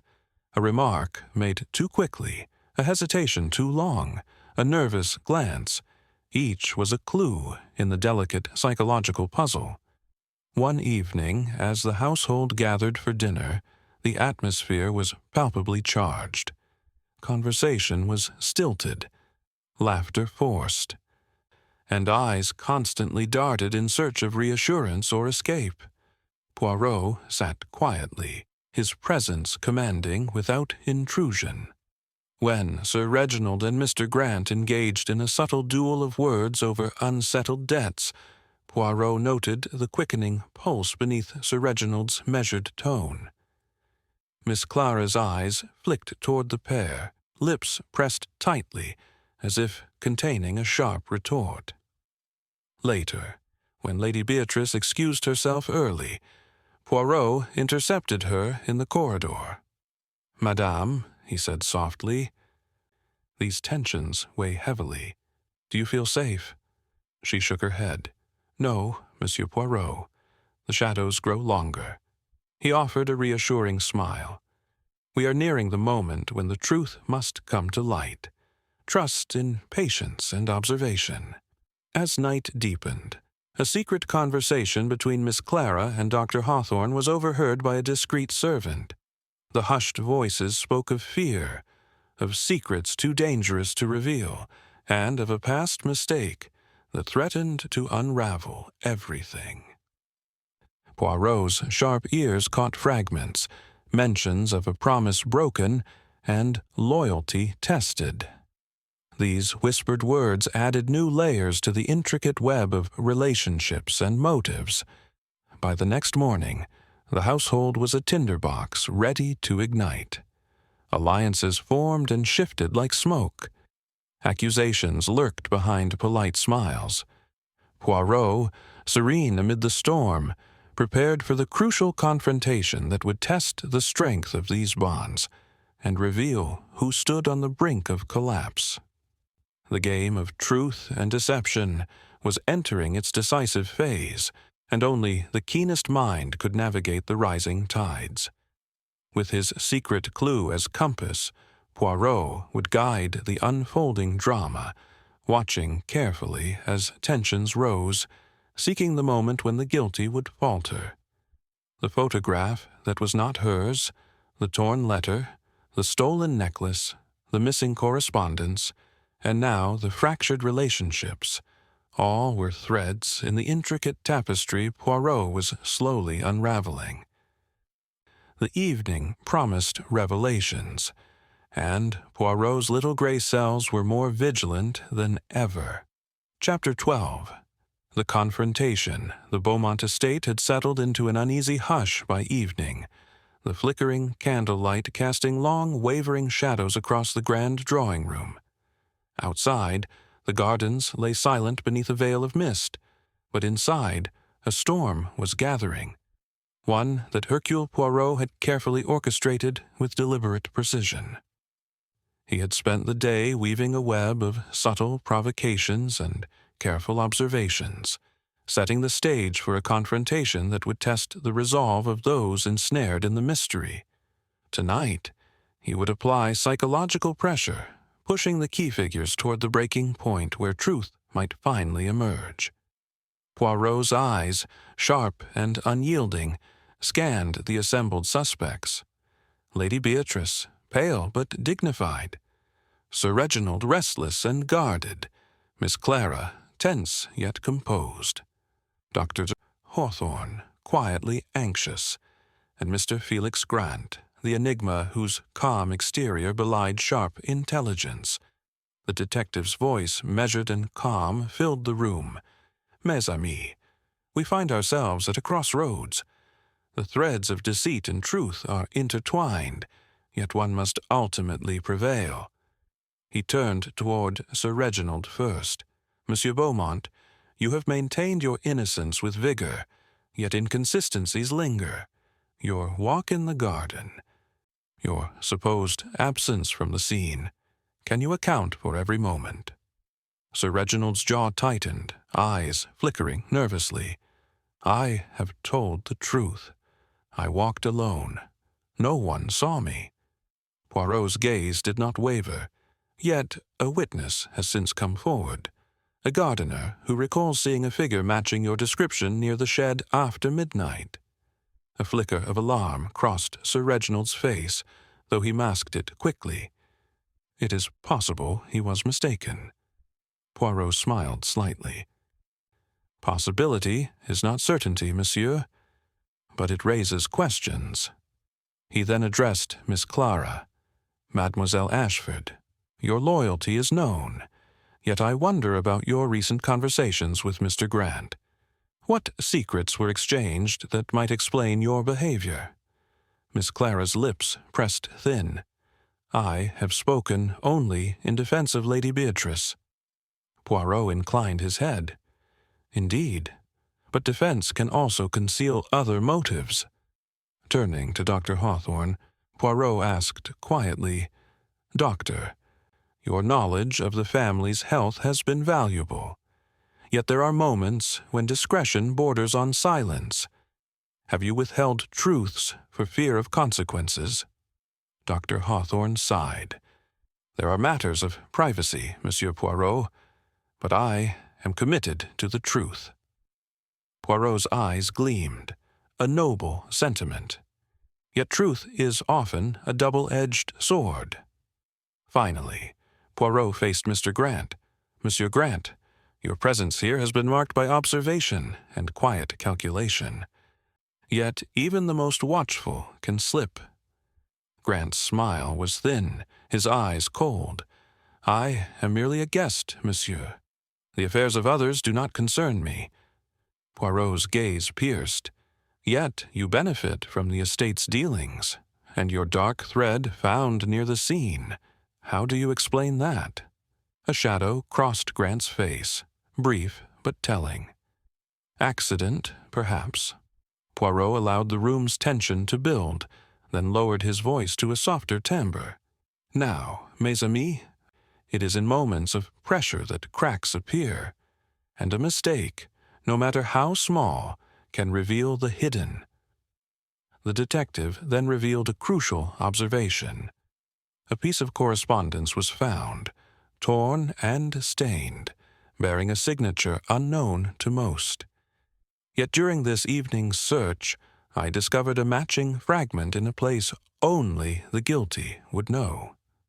All eyes turned toward Miss Clara, whose composure faltered for a heartbeat before she recovered with a stiff nod. Poirot pressed gently. "Mademoiselle, care to explain how such a connection came to be?" The room held its breath. Miss Clara's voice was low but resolute. "I found the letter. It was meant to protect Lady Beatrice from certain truths. I tore it to keep her safe." Poirot's smile was subtle but knowing, a noble act, but one that entangles you in a web of deception. As the confrontation deepened, subtle signs of unraveling appeared. Sir Reginald's foot tapped nervously, Lady Beatrice's hands clenched tightly, and Dr. Hawthorne's gaze flickered toward the door. Poirot then deployed his final gambit, a verbal trap designed to provoke a revealing mistake. He spoke of a meeting, purportedly secret, held in the library late at night. The culprit, he suggested, had knowledge of its details. At that moment, a sharp intake of breath came from Dr. Hawthorne. His eyes widened briefly before he masked the reaction. Poirot seized the moment. "Doctor, your knowledge surpasses that of a mere physician, does it not?" The room was silent, the weight of suspicion now heavy and palpable. Poirot's gaze rested on each face. The time for masks grows short. The truth awaits its unveiling. As the evening wore on, the delicate balance teetered on the edge, the pressure mounted, and in the crucible of confrontation, a crucial mistake had been made, one that would lead Poirot closer to the heart of the mystery. The photograph that was not hers, the torn letter, the stolen necklace, the missing correspondence, all converged in this charged moment, and Poirot's little gray cells, sharp as ever, were ready to unravel the final strands. The drawing-room at Beaumont Estate was filled with a tense stillness, the kind that precedes a storm. The heavy curtains were drawn, and the flickering candlelight cast restless shadows that danced on the walls, mirroring the unease settling over the gathered company. Hercule Poirot, calm and composed as ever, had summoned all the principal figures to this moment, the confrontation where truths would be tested and masks peeled away. Lady Beatrice sat with a stoic grace, her pale face framed by the soft glow of the firelight. Sir Reginald stood nearby, his jaw set tight, eyes sharp yet guarded. Miss Clara's usual composure was strained, her fingers nervously twisting the lace of her handkerchief. Dr. Hawthorne, the family physician, watched quietly, his expression unreadable. Mr. Felix Grant leaned slightly forward, attentive, his inscrutable eyes fixed on Poirot. Poirot's gaze swept across them before he spoke, his voice steady and deliberate. "Mes amis, we find ourselves at a pivotal juncture. The delicate threads of deception and truth have become tangled, yet one must ultimately prevail." Turning to Sir Reginald, Poirot asked, "Monsieur, you have denied any wrongdoing, yet your alibi for the night of the theft and subsequent events contains gaps. Can you account for every moment with certainty?" Sir Reginald's jaw tightened. "I was in the library, Monsieur Poirot, reviewing financial documents. I admit to stepping outside briefly for air, but I saw no one." Poirot's eyes narrowed slightly. "A gardener has since recalled seeing a figure matching your description near the garden shed after midnight. How do you explain this?" Sir Reginald's confidence flickered. Mistaken identity, perhaps. Poirot then turned to Miss Clara. Mademoiselle, your conversations with Monsieur Grant have been noted. Care to explain the nature of these discussions? Clara's lips pressed thin. I spoke only in Lady Beatrice's defense. Defense, yes, but also secrecy, Poirot murmured. Next, Poirot addressed Dr. Hawthorne. Doctor, your role as confidant extends beyond medicine. Have you withheld information out of fear or protection? Dr. Hawthorne's calm exterior faltered briefly. Some matters are private. But not from me, Poirot said gently. Finally, Poirot's gaze settled on Mr. Grant. Monsieur, your presence and financial ties to the estate raise questions. The thread found near the scene matches a tear in your cuff. Grant's smile tightened. Accident, monsieur. Poirot's smile was thin. A fortunate accident indeed. With measured precision, Poirot laid out the inconsistencies and contradictions he had observed. The atmosphere thickened as tension mounted. Then, deploying a carefully crafted verbal trap, Poirot mentioned a secret meeting in the library late at night, a detail only the true culprit could know. Dr. Hawthorne's eyes widened imperceptibly. Poirot seized the moment.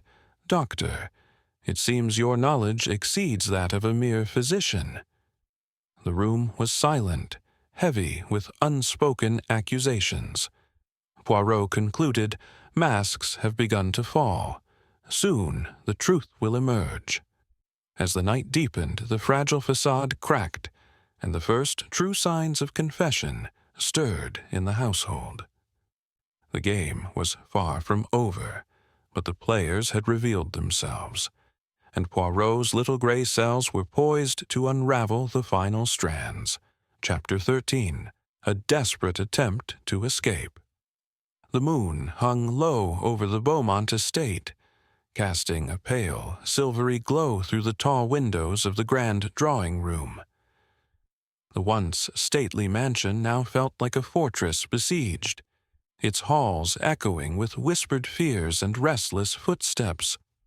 The tension that had built over days was now palpable. A storm ready to break. Hercule Poirot sat calmly in his chair, eyes sharp beneath his perfectly groomed mustache, every muscle poised for the unfolding drama. The subtle unraveling of truths had brought the household to a dangerous precipice. One misstep, one rash action, could shatter the fragile balance forever. The night had been quiet, until a sudden commotion shattered the silence. A piercing shout came from the corridor, followed by hurried footsteps pounding down the marble floor. The butler burst into the drawing-room, pale and breathless. Monsieur Poirot, Miss Clara has fled. She's disappeared from her room. Gasps filled the room. Lady Beatrice clutched her chest, eyes wide with shock. Sir Reginald rose abruptly, knocking his chair askew.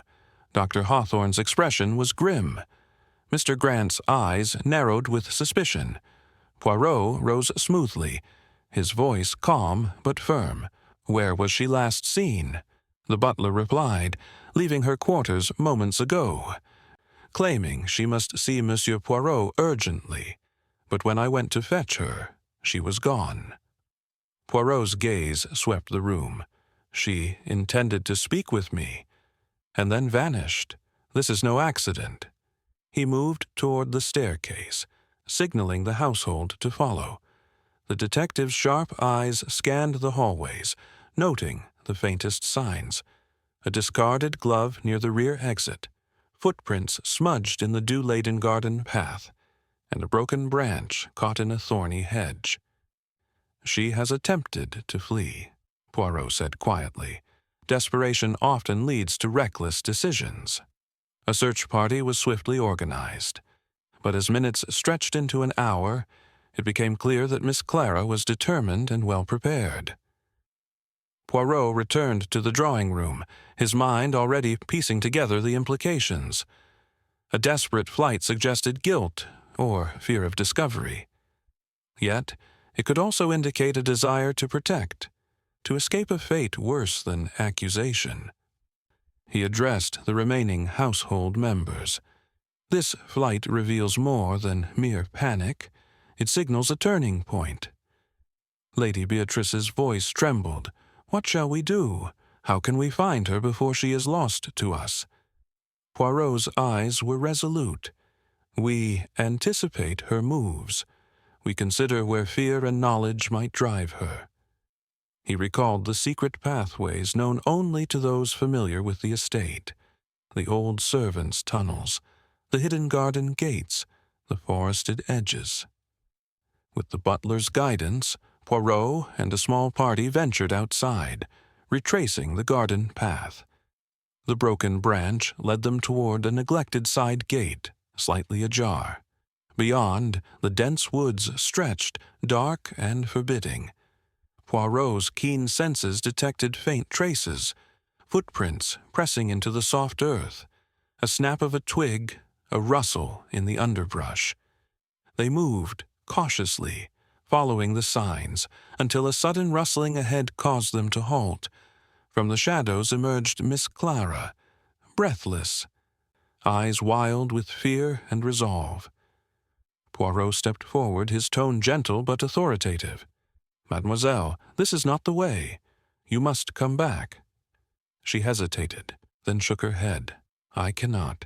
If I stay, everything will be lost." Poirot's gaze softened. "Tell me what drives this flight." Clara's voice was barely a whisper. "The secrets I carry, the lies I have told. I thought running would protect me. And Lady Beatrice." The detective nodded knowingly. "The past may haunt, but it need not destroy. Confession and courage can be the path to salvation." Slowly, with Poirot's calm presence guiding her, Miss Clara allowed herself to be led back. Back inside, the household gathered once more. Relief mingled with renewed tension. Poirot addressed them solemnly. This desperate attempt to escape was a crucial mistake. It revealed the burden Miss Clara carries, but also brought us closer to the truth. He then spoke directly to Clara. "Your flight was fueled by fear, but now your voice must be heard." As she began to speak, hesitant but growing in strength, the tangled web of secrets began to unravel. The photograph that was not hers, the torn letter, the stolen necklace, the missing correspondence, and now the escape, all threads converging toward revelation. Poirot's little gray cells, ever vigilant, prepared to guide the final steps of this intricate dance of truth and deception. The night was far from over. The Beaumont estate lay cloaked in shadows as the night deepened, the heavy silence interrupted only by the occasional crackle of the fireplace and the soft rustle of restless footsteps. Within these ancient walls, secrets stirred uneasily, as if sensing the tightening noose of revelation closing around them. Hercule Poirot sat quietly in the drawing-room, his sharp eyes glimmering beneath his meticulously groomed mustache.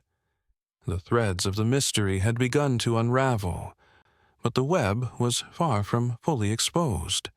Tonight, the true nature of fear and desperation would reveal itself. Suddenly, a commotion shattered the stillness. The butler burst into the room, his face pale and voice trembling. "Monsieur Poirot, Miss Clara has fled. She vanished from her quarters moments ago." A gasp rose from Lady Beatrice, who clutched her shawl tightly. Sir Reginald's expression darkened, and Dr. Hawthorne's calm demeanor flickered with alarm. Even Mr. Grant's composed gaze sharpened. Poirot rose smoothly, his calm presence anchoring the rising storm. Where was she last seen? Leaving her room abruptly, saying she must speak with you urgently, monsieur. When I sought her moments later, she was gone, the butler explained. Poirot's eyes narrowed with understanding. This is no mere flight of panic. It is a calculated attempt to escape the consequences of knowledge. He quickly organized a search party, retracing Clara's steps through the dimly lit corridors and out into the mist-shrouded gardens. Near a side gate, a broken branch caught Poirot's attention, and nearby, a delicate glove lay abandoned. Signs of a hurried departure, Poirot mused. The trail led into the shadowed woods bordering the estate, the faint imprint of footsteps pressed into the damp earth. Poirot moved with practiced stealth, until the rustle of movement in the underbrush revealed Miss Clara, breathless and eyes wide with fear. "Madame," Poirot said gently, "flight will not shield you from truth." Clara's voice trembled. "I feared ruin, for myself and for Lady Beatrice. The secrets I carry felt like chains." Poirot's expression softened. Confession is the key to freedom. Slowly, he guided her back toward the estate, each step measured with newfound resolve. Within the drawing room, the household awaited anxiously. Clara's return was met with a mixture of relief and guarded scrutiny. Poirot addressed the group. This desperate flight was a mistake, one that reveals more than words ever could. It is now time for all truths to be spoken. As Clara began to speak, the tangled web of deception and loyalty began to unravel, illuminating the shadows that had long concealed the heart of the mystery. The night deepened around Beaumont Estate, but inside the light of revelation shone ever brighter. Poirot's little gray cells were at work, guiding the way through fear and despair toward justice and truth. Chapter 14. The final piece falls into place. The dawn broke gently over the Beaumont estate, bathing the sprawling grounds in soft light that belied the storm of revelations simmering within the mansion's walls. Inside, the household moved with quiet anticipation, each member acutely aware that the delicate balance was about to tip, and the truth would soon emerge from the tangled web of secrets. Hercule Poirot sat calmly in the grand drawing-room, hands folded and eyes sharp as ever, though a subtle smile played at the corners of his lips. After days of meticulous observation, layered conversations, and psychological maneuvering, he felt the final piece of the puzzle settle into place. The missing number, the whispered alliances, the frantic flight, all converged toward an inevitable conclusion. Poirot's mind traced the sequence of events anew, the photograph that was not hers, the symbol of identity and deceit, the torn letter, now partially understood, the stolen necklace, a token of desperation, the missing correspondence and veiled threats. All these facets formed a mosaic that now glimmered with clarity.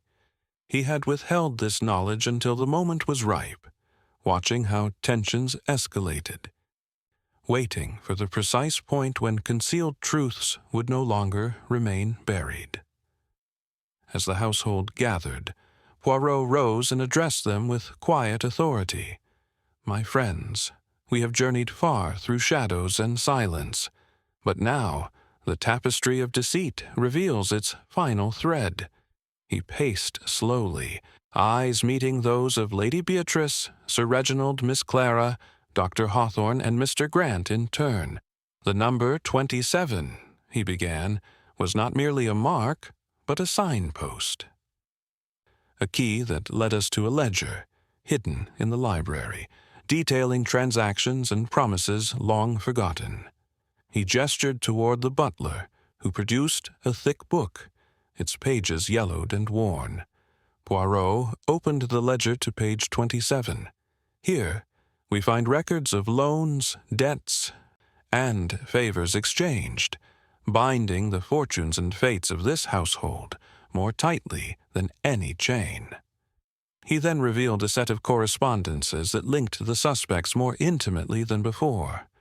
Secret financial dealings, between Sir Reginald and Mr. Grant, clandestine meetings between Miss Clara and Lady Beatrice, and whispered confidences between Dr. Hawthorne and members of the staff.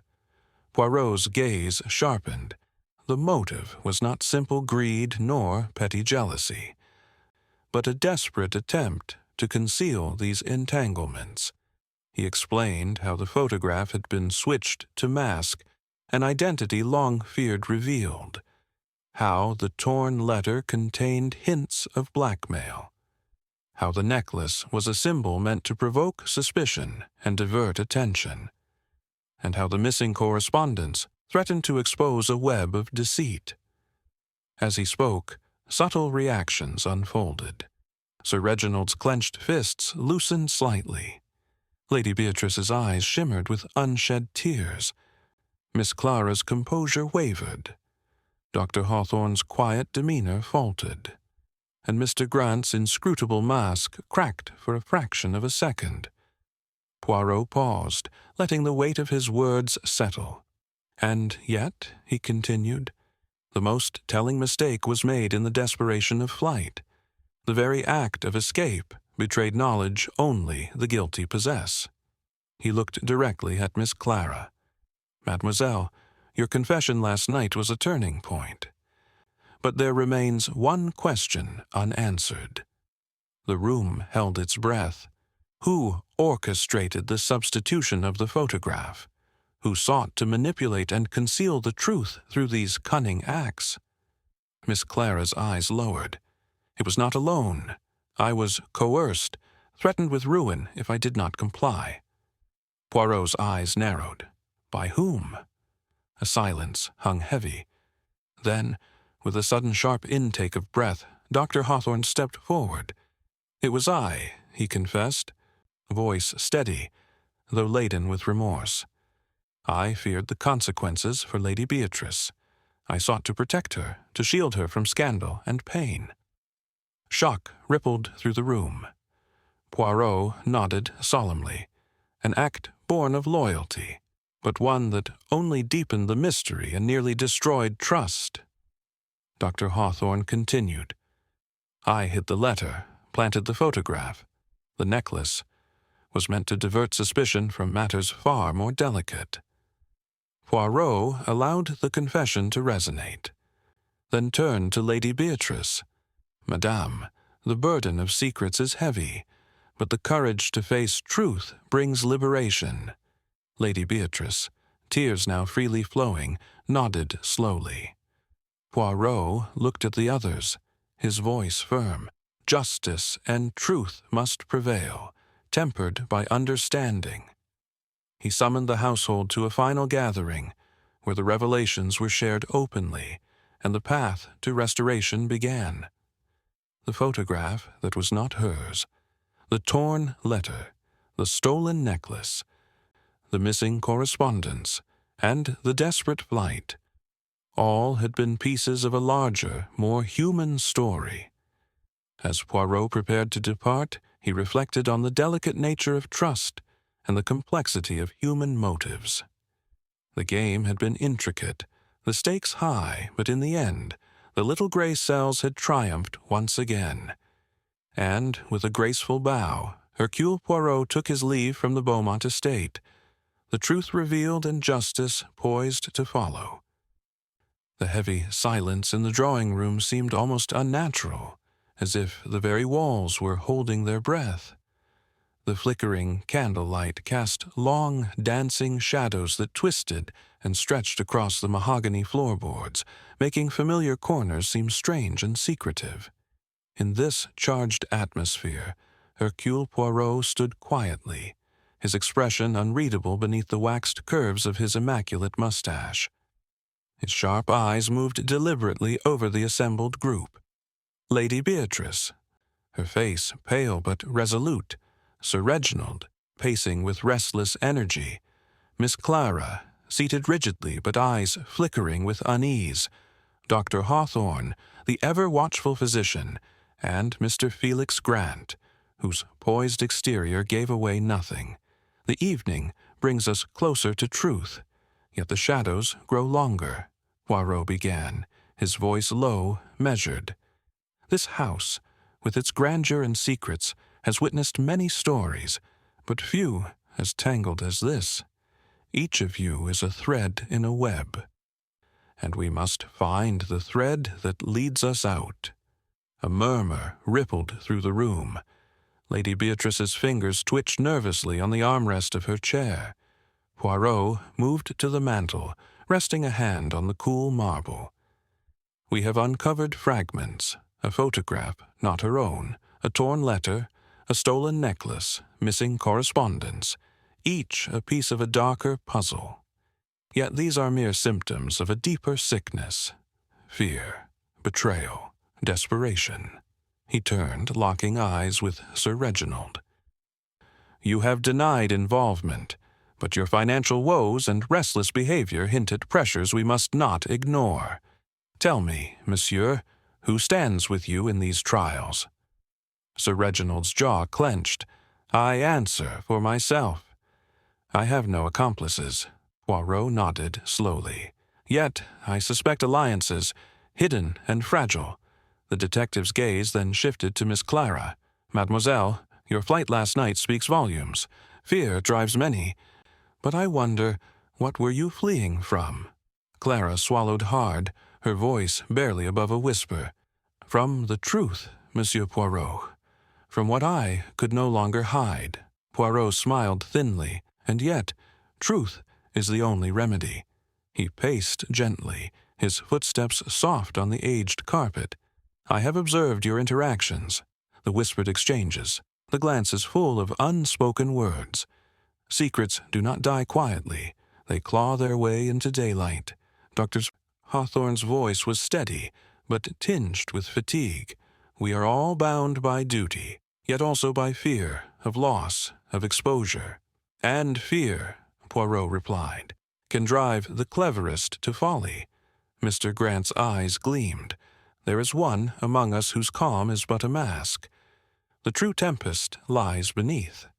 Poirot's eyes sharpened. "Yes, tonight I intend to press further, to provoke the concealed into revealing itself." He motioned toward the large fireplace. "Gather round, for the game is near its climax."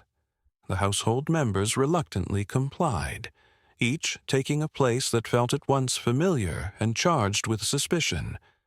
Poirot began, weaving his words like a master storyteller. He recounted the timeline, the discoveries, the inconsistencies, highlighting subtle contradictions and inviting the suspects to respond. The tension thickened, voices rising in heated exchanges, accusations carefully veiled but no less sharp. Suddenly, Poirot paused, lifting a slender envelope.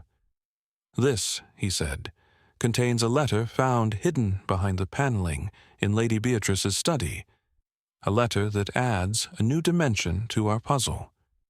He handed it to Lady Beatrice, who opened it with trembling fingers. The handwriting was unmistakable, a warning laced with menace, referencing debts that must be paid in blood. A collective gasp filled the room. Poirot's gaze swept the faces before him. The author of this letter fears exposure, yet seeks to silence those who hold the keys to their downfall. He fixed Mr. Grant with a piercing look. "You have connections in shadowed places, Monsieur Grant. Care to explain?" Grant's smile was thin but unsteady.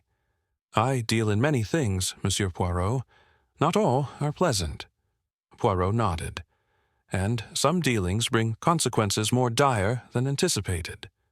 Turning to Dr. Hawthorne, Poirot asked quietly, "Doctor, you knew of these debts, did you not? And their dangerous implications." The doctor's jaw tightened. "Some truths are better left unspoken." "But not tonight," Poirot insisted. The room fell silent, the weight of impending revelations pressing down. As the clock chimed midnight, Poirot's voice softened, yet carried undeniable authority. "The final piece lies not in objects, but in the unraveling of trust. The culprit will reveal themselves in the fractures of loyalty, in the hesitation of breath, in the fall of a carefully constructed mask. A sudden noise at the far door startled the assembly. The butler entered, breathless. "Monsieur Poirot, a letter has just arrived, addressed to you." Poirot accepted the envelope with a steady hand and broke the seal. His eyes scanned the contents swiftly. A confession, written in haste but unmistakably genuine, implicating one of the household in acts of concealment and coercion. The detective looked up slowly, eyes gleaming. "The game is over," he declared. The room held its breath, awaiting the final revelation that would bring justice or chaos. And in that suspended moment, Poirot's little gray cells prepared to illuminate the darkness once and for all. Chapter 15. The Final Gathering. The grand drawing-room of Beaumont Estate was alive with an expectant hush, the flickering glow of numerous candles casting a warm, flickering light upon the faces gathered there. The atmosphere was taut, a careful balance between relief and lingering tension. Tonight, Hercule Poirot had summoned all the principal players for a final assembly, a gathering where masks would be lifted, and the intricate tapestry of deceit unraveled with his characteristic elegance. Lady Beatrice sat by the fireplace, composed but visibly exhausted, her delicate hands folded tightly in her lap. Sir Reginald paced near the window, his expression oscillating between brooding and pensiveness. Miss Clara stood close to Lady Beatrice, a shadow of lingering anxiety behind her calm exterior. Dr. Hawthorne leaned against a side table, his typically placid demeanor now touched with gravity, while Mr. Felix Grant observed silently, his inscrutable eyes reflecting the dancing flames. Poirot stood at the center, his posture perfectly straight, his demeanor calm yet commanding. His little gray cells had pieced together a puzzle of human emotion, secrets, and lies. And now it was time to reveal the truth, layer by layer. "My friends," Poirot began, his voice measured and clear, "we have walked a winding path to reach this moment. What began as a mystery involving a photograph not hers, a torn letter, a stolen necklace, and vanished correspondence, has transformed into a tale of loyalty, fear, and desperate choices." He paused, allowing the weight of his words to settle. The estate has been a stage for hidden dramas, debts concealed, alliances forged and broken, and fears so deep they compelled one to deception. Turning to the assembled, Poirot's eyes twinkled with sharpness. "I will now reconstruct the sequence of events as they occurred, and show how every act, every deception, was a thread in this complex design." Poirot spoke slowly, his narrative weaving the disparate pieces into a cohesive whole. The photograph, he explained, was switched to mask an identity, a secret from the past that threatened to surface and disrupt the fragile order. The torn letter was a desperate attempt to silence a blackmailer. The stolen necklace was used to misdirect suspicion, a carefully crafted red herring. Poirot then outlined how the missing correspondence, bearing confidential information, had been removed to prevent exposure of delicate financial dealings, and the psychological pressures had driven Miss Clara to flee, fearing the consequences of exposure. As Poirot described the motives and maneuvers, subtle expressions shifted. Sir Reginald's proud composure softened to remorse. Lady Beatrice's eyes shimmered with unshed tears. Miss Clara's face was a mixture of relief and shame. Dr. Hawthorne's quiet strength showed through the weight of his confession. Mr. Grant's cold exterior cracked with a trace of reluctant respect. Poirot's gaze fixed on each in turn. "You all acted to protect what you held dear. But in doing so, you wove a web that nearly ensnared you all. He then revealed the final and most telling detail, a small, overlooked clue that had shattered the veil of deception, a fingerprint on the torn letter, faint but unmistakable, belonging to one who had tried to conceal their presence. The room gasped softly as Poirot named the culprit. Yet rather than anger or accusations, what followed was a profound silence, an acknowledgment of human frailty and the tangled paths that lead us astray. Poirot concluded with a gentle admonition. Justice must be tempered with mercy. Truth, though sometimes painful, is the path to healing. As the gathering slowly dispersed, the heavy burdens that had weighed on the household began to lift, replaced by a tentative hope. Outside, the night air was crisp and clear, stars shining steadily, silent witnesses to the unveiling of long-buried secrets. Poirot lingered a moment by the window, reflecting on the intricacies of human nature, the masks we wear, the lies we tell, and the courage it takes to lay them down.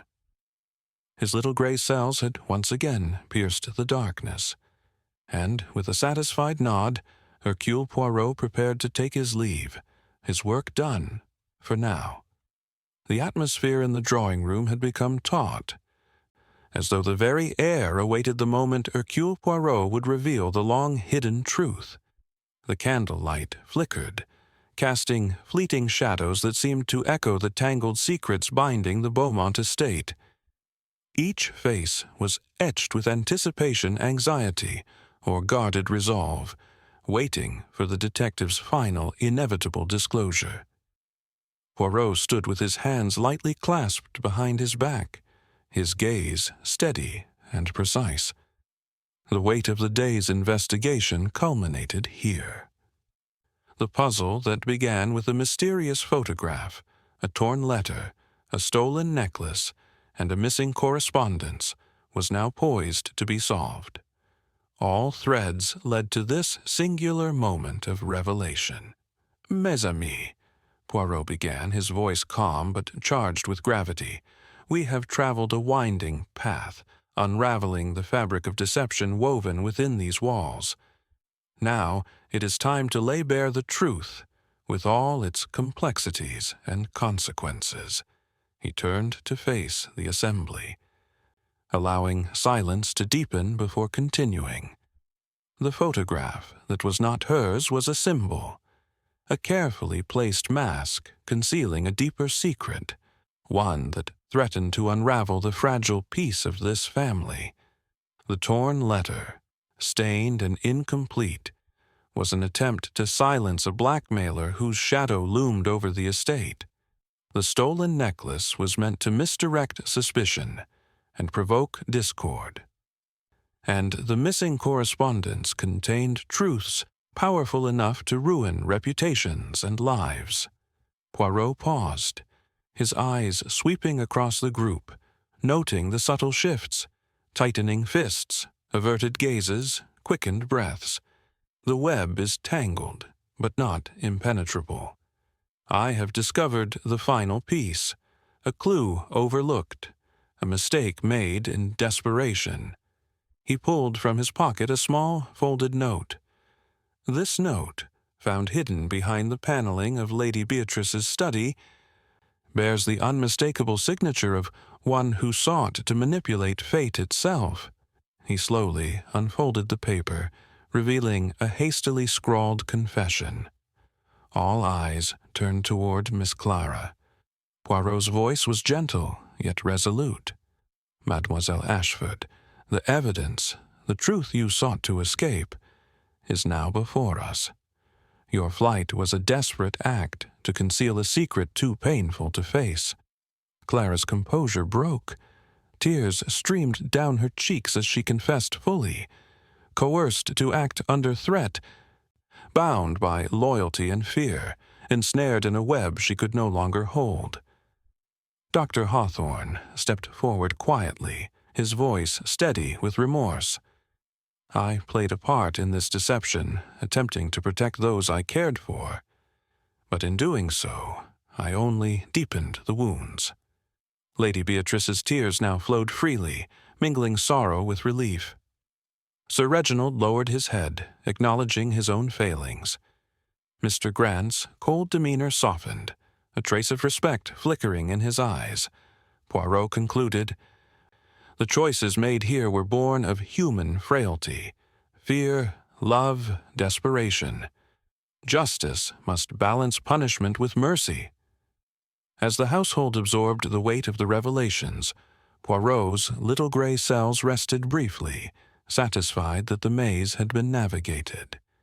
The mystery of the photograph that was not hers had finally been laid bare. A story of shadows and light, deception and courage, lies and redemption.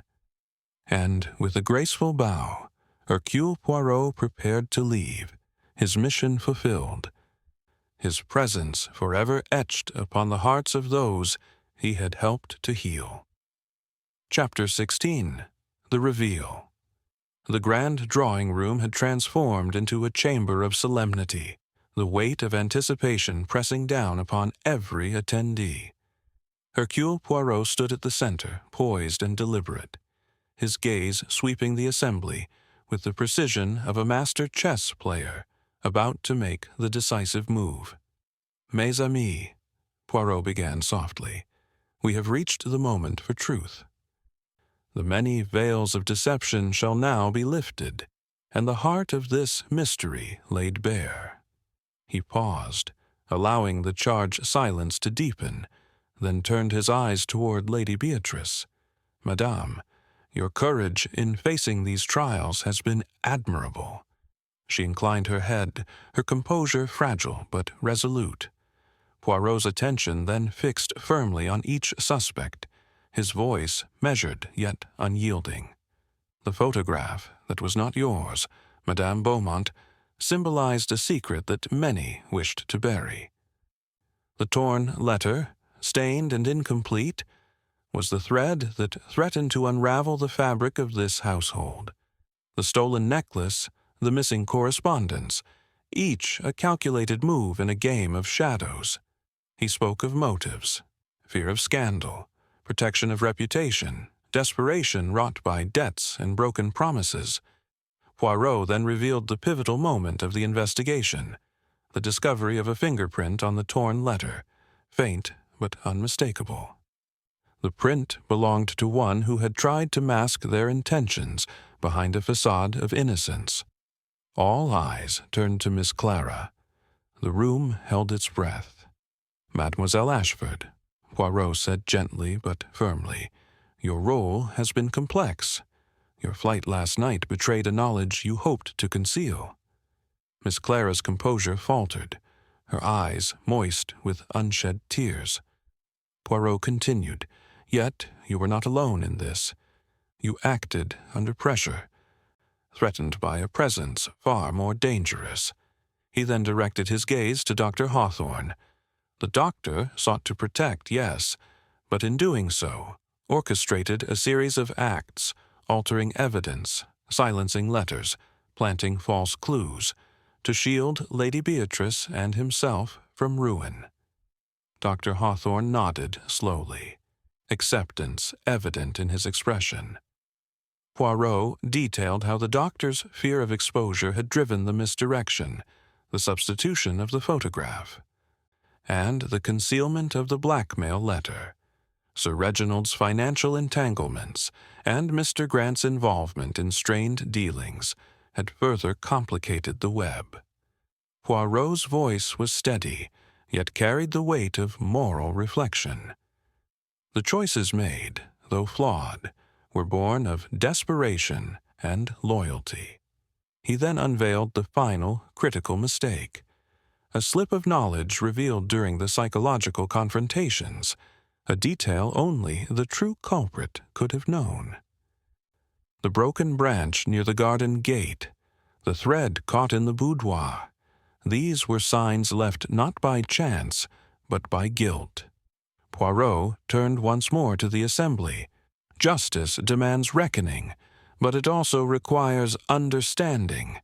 Miss Clara, tears now freely flowing, confessed her involvement fully, revealing the coercion and threats that had bound her actions. Dr. Hawthorne accepted responsibility for the broader scheme of concealment, expressing remorse. The others listened, a mixture of sorrow and relief washing over them. Poirot concluded, "Tonight, the truth has emerged from shadow. Let this be a moment of reckoning and, hopefully, of redemption." As the household began to process the revelations, Poirot allowed himself a moment's quiet satisfaction. The little gray cells had triumphed once more, piercing the labyrinth of deceit and fear to illuminate the human heart beneath. The photograph that was not hers, the torn letter, the stolen necklace, the missing correspondence, the desperate flight, all had led to this moment of unveiling. The night deepened, but within the walls of Beaumont Estate, a new clarity had dawned, and Hercule Poirot, with a final composed glance, prepared to close the case. The dawn broke softly over Beaumont Estate, filtering through heavy curtains and casting long, quiet shadows across the polished floors. The household awoke to a fragile stillness, the kind that follows storms, not of weather, but of human hearts laid bare and secrets unraveled. Within the grand walls, tension mingled with a tentative hope, as if the very air held its breath, awaiting the reckoning to come. Hercule Poirot moved with his usual calm precision through the morning rooms, his sharp eyes observing the subtle shifts in demeanor, furtive glances, lowered heads, hesitant steps. The consequences of the night's revelations weighed heavily on each soul present, and yet, amidst the heaviness, a sense of justice gently unfurled, promising resolution and perhaps redemption. The detective gathered the household in the drawing-room once more, where the flicker of candles illuminated faces etched with exhaustion and reflection. Lady Beatrice sat with quiet dignity, her pale hands folded in her lap, eyes still shimmering from the sorrow and relief of the previous night. Sir Reginald stood near the window, his usual arrogance tempered by the sobering revelations, while Miss Clara, though visibly fragile, carried herself with a newfound resolve. Dr. Hawthorne's calm presence was tinged with remorse, and Mr. Grant's inscrutable gaze bore a rare hint of contemplation. Poirot's voice filled the room, measured and clear, carrying the weight of both mercy and inevitability. "Mes amis, the path we have traveled together has been fraught with shadows, secrets kept in silence, fears masked by deception. Yet truth, like a steady flame, cannot be extinguished indefinitely." He paused, allowing his words to settle among the listeners. The choices made within these walls, though misguided, were born of love, loyalty, and the desperate wish to protect. These human impulses, though flawed, demand our understanding, even as they call for accountability. Turning to Miss Clara, Poirot's tone softened. "Mademoiselle, your courage in confessing and facing the consequences is the first step toward healing. Justice will be served, but also tempered with compassion." Clara's voice, though quiet, held firm. "I only wish to shield those I cared for." Poirot nodded, acknowledging the complex web of emotions entwined in the crime. Such intentions, though leading to wrongdoing, reveal the profound depths of the human heart. Addressing Dr. Hawthorne, Poirot continued, "Your attempts to conceal the truth, though misguided, sprang from a place of devotion. It is now for you to bear the burden of your actions with honesty." Lady Beatrice spoke then, her voice steady, despite the tremor of emotion beneath. "We are family, bound by blood and by history. While justice must be pursued, so must forgiveness. Sir Reginald, humbled, admitted, "I have allowed pride and fear to cloud my judgment. It is a lesson learned too late, but learned nonetheless." Mr. Grant, ever the observer, reflected quietly. Truth revealed can mend fractures, if only we choose to accept it. Poirot nodded thoughtfully. Indeed, the course ahead is one of rebuilding trust and seeking peace. He outlined the practical steps, liaising with authorities, ensuring fair treatment, and safeguarding the estate's future with renewed transparency. As the morning wore on, conversations softened, and tentative reconciliations began. The heavy burden of suspicion gave way, if only slightly, to understanding. Later, Poirot found a quiet moment with Lady Beatrice in the garden. The early sunlight filtered through the budding branches, a gentle promise of renewal. "Madame," Poirot said softly, "we are all prisoners of our fears and desires, yet within each of us lies the capacity for courage and change." She smiled faintly, hope glimmering in her eyes. "Thank you, Monsieur Poirot, for guiding us through darkness." With a graceful bow and a final glance at the estate that had challenged and humbled him, Poirot prepared to depart. The mystery of the photograph that was not hers, the torn letter, the stolen necklace, the missing correspondence, the desperate flight, and the final unveiling, all had revealed not just a crime, but the fragile complexity of human nature. As Poirot stepped into the morning light, his little gray cells already stirred by the promise of new enigmas, the household behind him breathed in the fragile peace of justice served and the uncertain hope of redemption. The game had ended, but the lessons endured, and Hercule Poirot, ever watchful, vanished quietly into the dawning day. Chapter 17. Outcome and Justice. The revelation had settled like a weight across the Beaumont estate, its ripples touching every heart and mind within the venerable walls. The household, once cloaked in suspicion and shadow, now stood exposed, each individual confronting the consequences of concealed truths and fragile loyalties. The air was heavy with a mixture of relief, sorrow, and a tentative hope for healing. Hercule Poirot remained a calm pillar amid the shifting tides, his sharp gaze observing the complex interplay of emotions that followed the confession. Miss Clara's tear-streaked face bore the marks of guilt and fear, while Dr. Hawthorne's quiet remorse spoke of the burden of secret sins.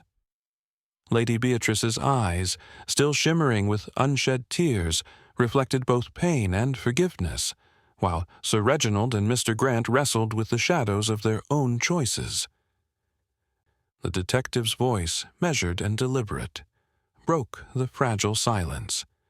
Justice is a delicate balance between truth and mercy, punishment and understanding. The path forward must honor both. He turned first to Miss Clara. "Your flight and concealment were acts born of fear. Yet the courage to confess is the first step toward redemption. You shall face the consequences of your actions, but also the chance to rebuild." Miss Clara nodded, her voice trembling but resolute. "I only wish to protect those I cared for." Poirot's gaze softened. Such intentions, though misguided, reveal the complexity of the human heart. Dr. Hawthorne stepped forward, voice steady. "I accept responsibility for my part.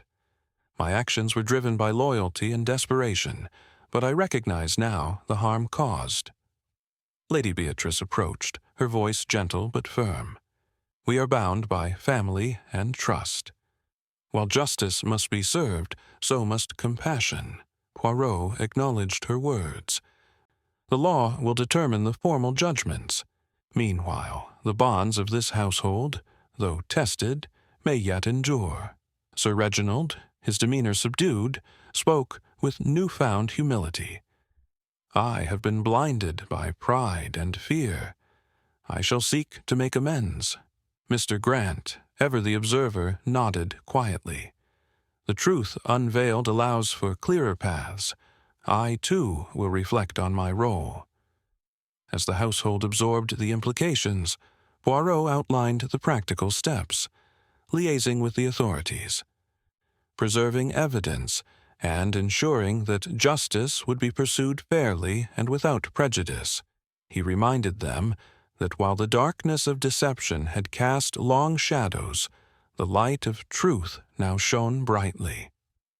Later, in a quiet moment with Lady Beatrice, Poirot reflected on the nature of human frailty. "Madame, we are all prisoners of our fears and desires. The choices we make reveal not only who we are, but who we might become." She smiled faintly. "Thank you, Monsieur Poirot, for your wisdom and compassion." As the dawn broke anew over Beaumont, the estate stirred with cautious optimism. The ordeal had tested its foundations, but also forged new understandings. Justice would be served, but so too would the chance for healing and renewal. And Hercule Poirot, his task nearing completion, prepared to depart with the quiet dignity that had become his hallmark. The photograph that was not hers, the torn letter, the stolen necklace, the missing correspondence, the desperate flight, and the final unveiling, all had converged into a story of human complexity and resilience.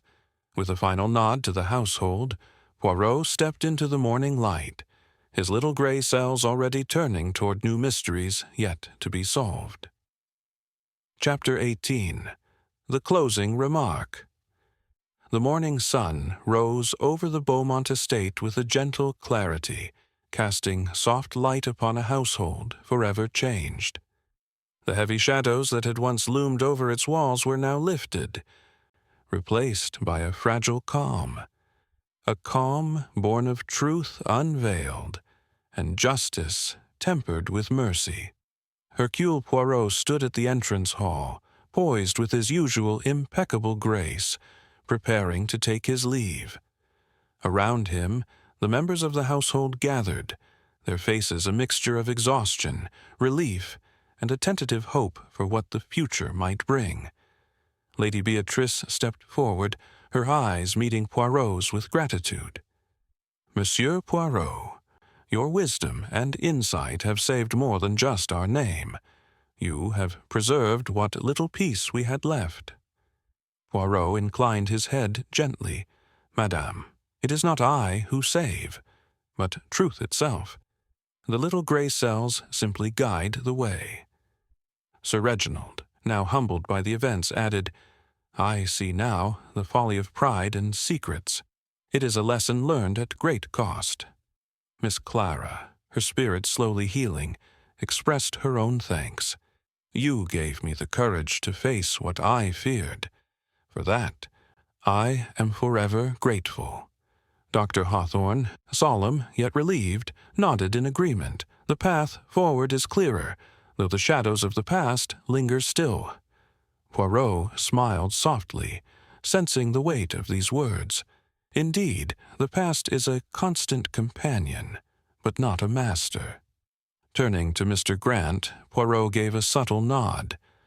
"Even those who come as strangers may find their place, or reveal their true selves." The detective then spoke to all assembled. "Human nature is a complex tapestry of virtues and flaws, courage and fear, love and deception. To navigate it requires patience, compassion, and above all, the unwavering pursuit of truth." He paused, his gaze sweeping the room one final time. "As I depart, I leave you with this thought. The greatest mysteries lie not in objects or documents, but in the hearts of those around us. Cherish honesty, for it is the light that banishes darkness." With those words, Poirot turned, his figure straight and dignified as he stepped toward the grand doors. The household watched silently as he passed through the threshold, his departure both an ending and a beginning. Outside, the world awaited, full of new enigmas, new puzzles for the great detective to unravel.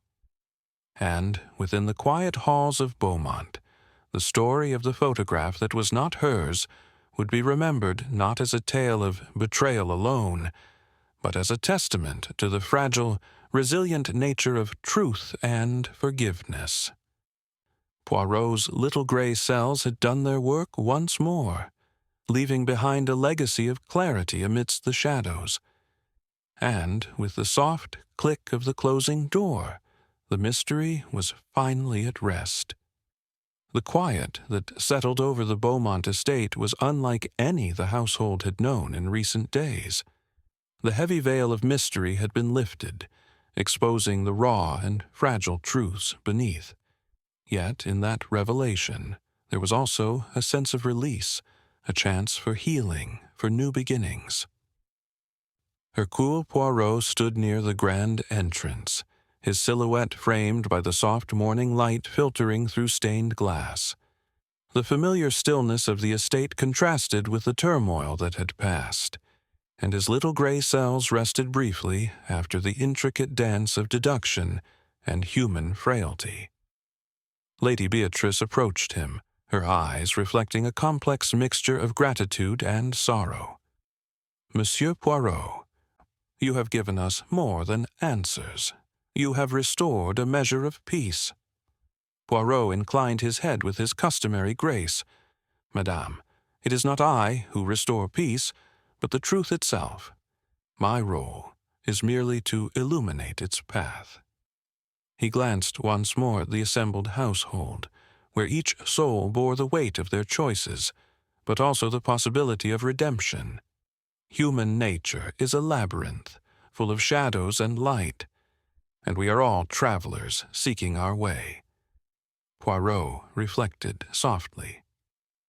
"Tonight, you have walked the dark corridors of fear and secrecy, but also toward the open doors of honesty and understanding." Turning toward the great oak doors, Poirot's voice carried a final note of gentle wisdom. "Remember, the greatest mysteries do not lie solely in what is hidden, but in the courage to reveal it." With a small smile, he stepped through the threshold, the faint click of the closing door marking the end of the affair. Outside, the world awaited, full of new puzzles and human complexities.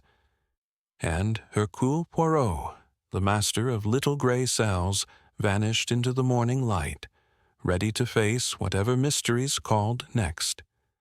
The story of the photograph that was not hers would linger, a reminder that beneath every secret lies a story, and beneath every story, a truth waiting patiently to be uncovered. The cool, morning breeze brushed gently against the ancient stone facade of Beaumont Estate, carrying with it the distant songs of birds awakening to a new day. Inside, the once tense corridors now hummed softly, with tentative whispers of hope, healing, and the slow mending of fractured hearts. The heavy shadows that had haunted the household since the photograph's discovery were beginning to dissolve, replaced by a fragile light of understanding. Poirot paused at the threshold, glancing back one final time at the people whose lives had been so profoundly touched by the web of secrets he had unraveled. Lady Beatrice stood with newfound strength, her eyes brighter with the promise of renewal. Sir Reginald's shoulders seemed less burdened, softened by humility and resolve. Miss Clara's quiet courage spoke louder than any words, and even Dr. Hawthorne, burdened by his past actions, carried a quiet dignity in accepting the truth. The detective reflected on the human complexities he had witnessed, the delicate balance between fear and love, deception and loyalty, guilt and forgiveness. In every glance and hesitation, he saw the timeless struggle of souls striving to protect what they cherish, even at great cost. As the sun rose higher, casting golden light through the stained glass. Poirot's thoughts turned to the mysteries yet to come, those still waiting patiently in the shadows of the world. But for now, his mission here was complete. With a final nod, Hercule Poirot stepped into the brightening day, his silhouette melding with the morning mist, carrying with him the quiet assurance that truth, no matter how deeply buried, will always find its way to light. And thus ended the affair at the photograph that was not hers, a tale of secrets, shadows, and, ultimately, the enduring power of honesty and grace. The mist clung thickly to the ancient oaks surrounding Beaumont as Poirot's figure receded into the pale dawn, a solitary silhouette dissolving into the folds of mystery yet to unfold. Behind him, the estate breathed quietly, its walls now guardians not of secrets, but of hard-won truths whispered in shadowed halls. The echoes of hidden desires, veiled motives, and silent confessions lingered like ancestral ghosts, reminding all that beneath the veneer of civility, darkness and light entwine eternally. Poirot's parting words hung in the still air. Beware the illusions that cloak reality, for in the labyrinth of the human heart only the vigilant see beyond the veil. And so, as the first light fractured the horizon, the delicate balance between concealment and revelation remained poised, awaiting the next awakening of those little gray cells to pierce the veil once more. The estate lay wrapped in dawn's quiet embrace, as if holding its breath after the tempest of secrets revealed within its walls. The lingering echoes of whispered confessions and shadowed glances now softened into a fragile calm. Yet beneath this fragile peace, the unseen currents of human frailty and hidden desires still pulsed, reminding all that mysteries never truly vanish, they only slumber, waiting for the next awakening. Poirot paused beneath the arching doorway, his gaze piercing the lingering mists of uncertainty that clung like a spectral veil. The photograph that was not hers, the torn letter stained with silent pleas, the stolen necklace shimmering with deceit, and the vanished correspondence.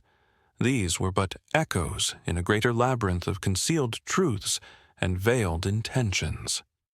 In the dance between shadow and light, Poirot knew well that every revealed secret gave rise to new enigmas, and every truth laid bare cast deeper shadows.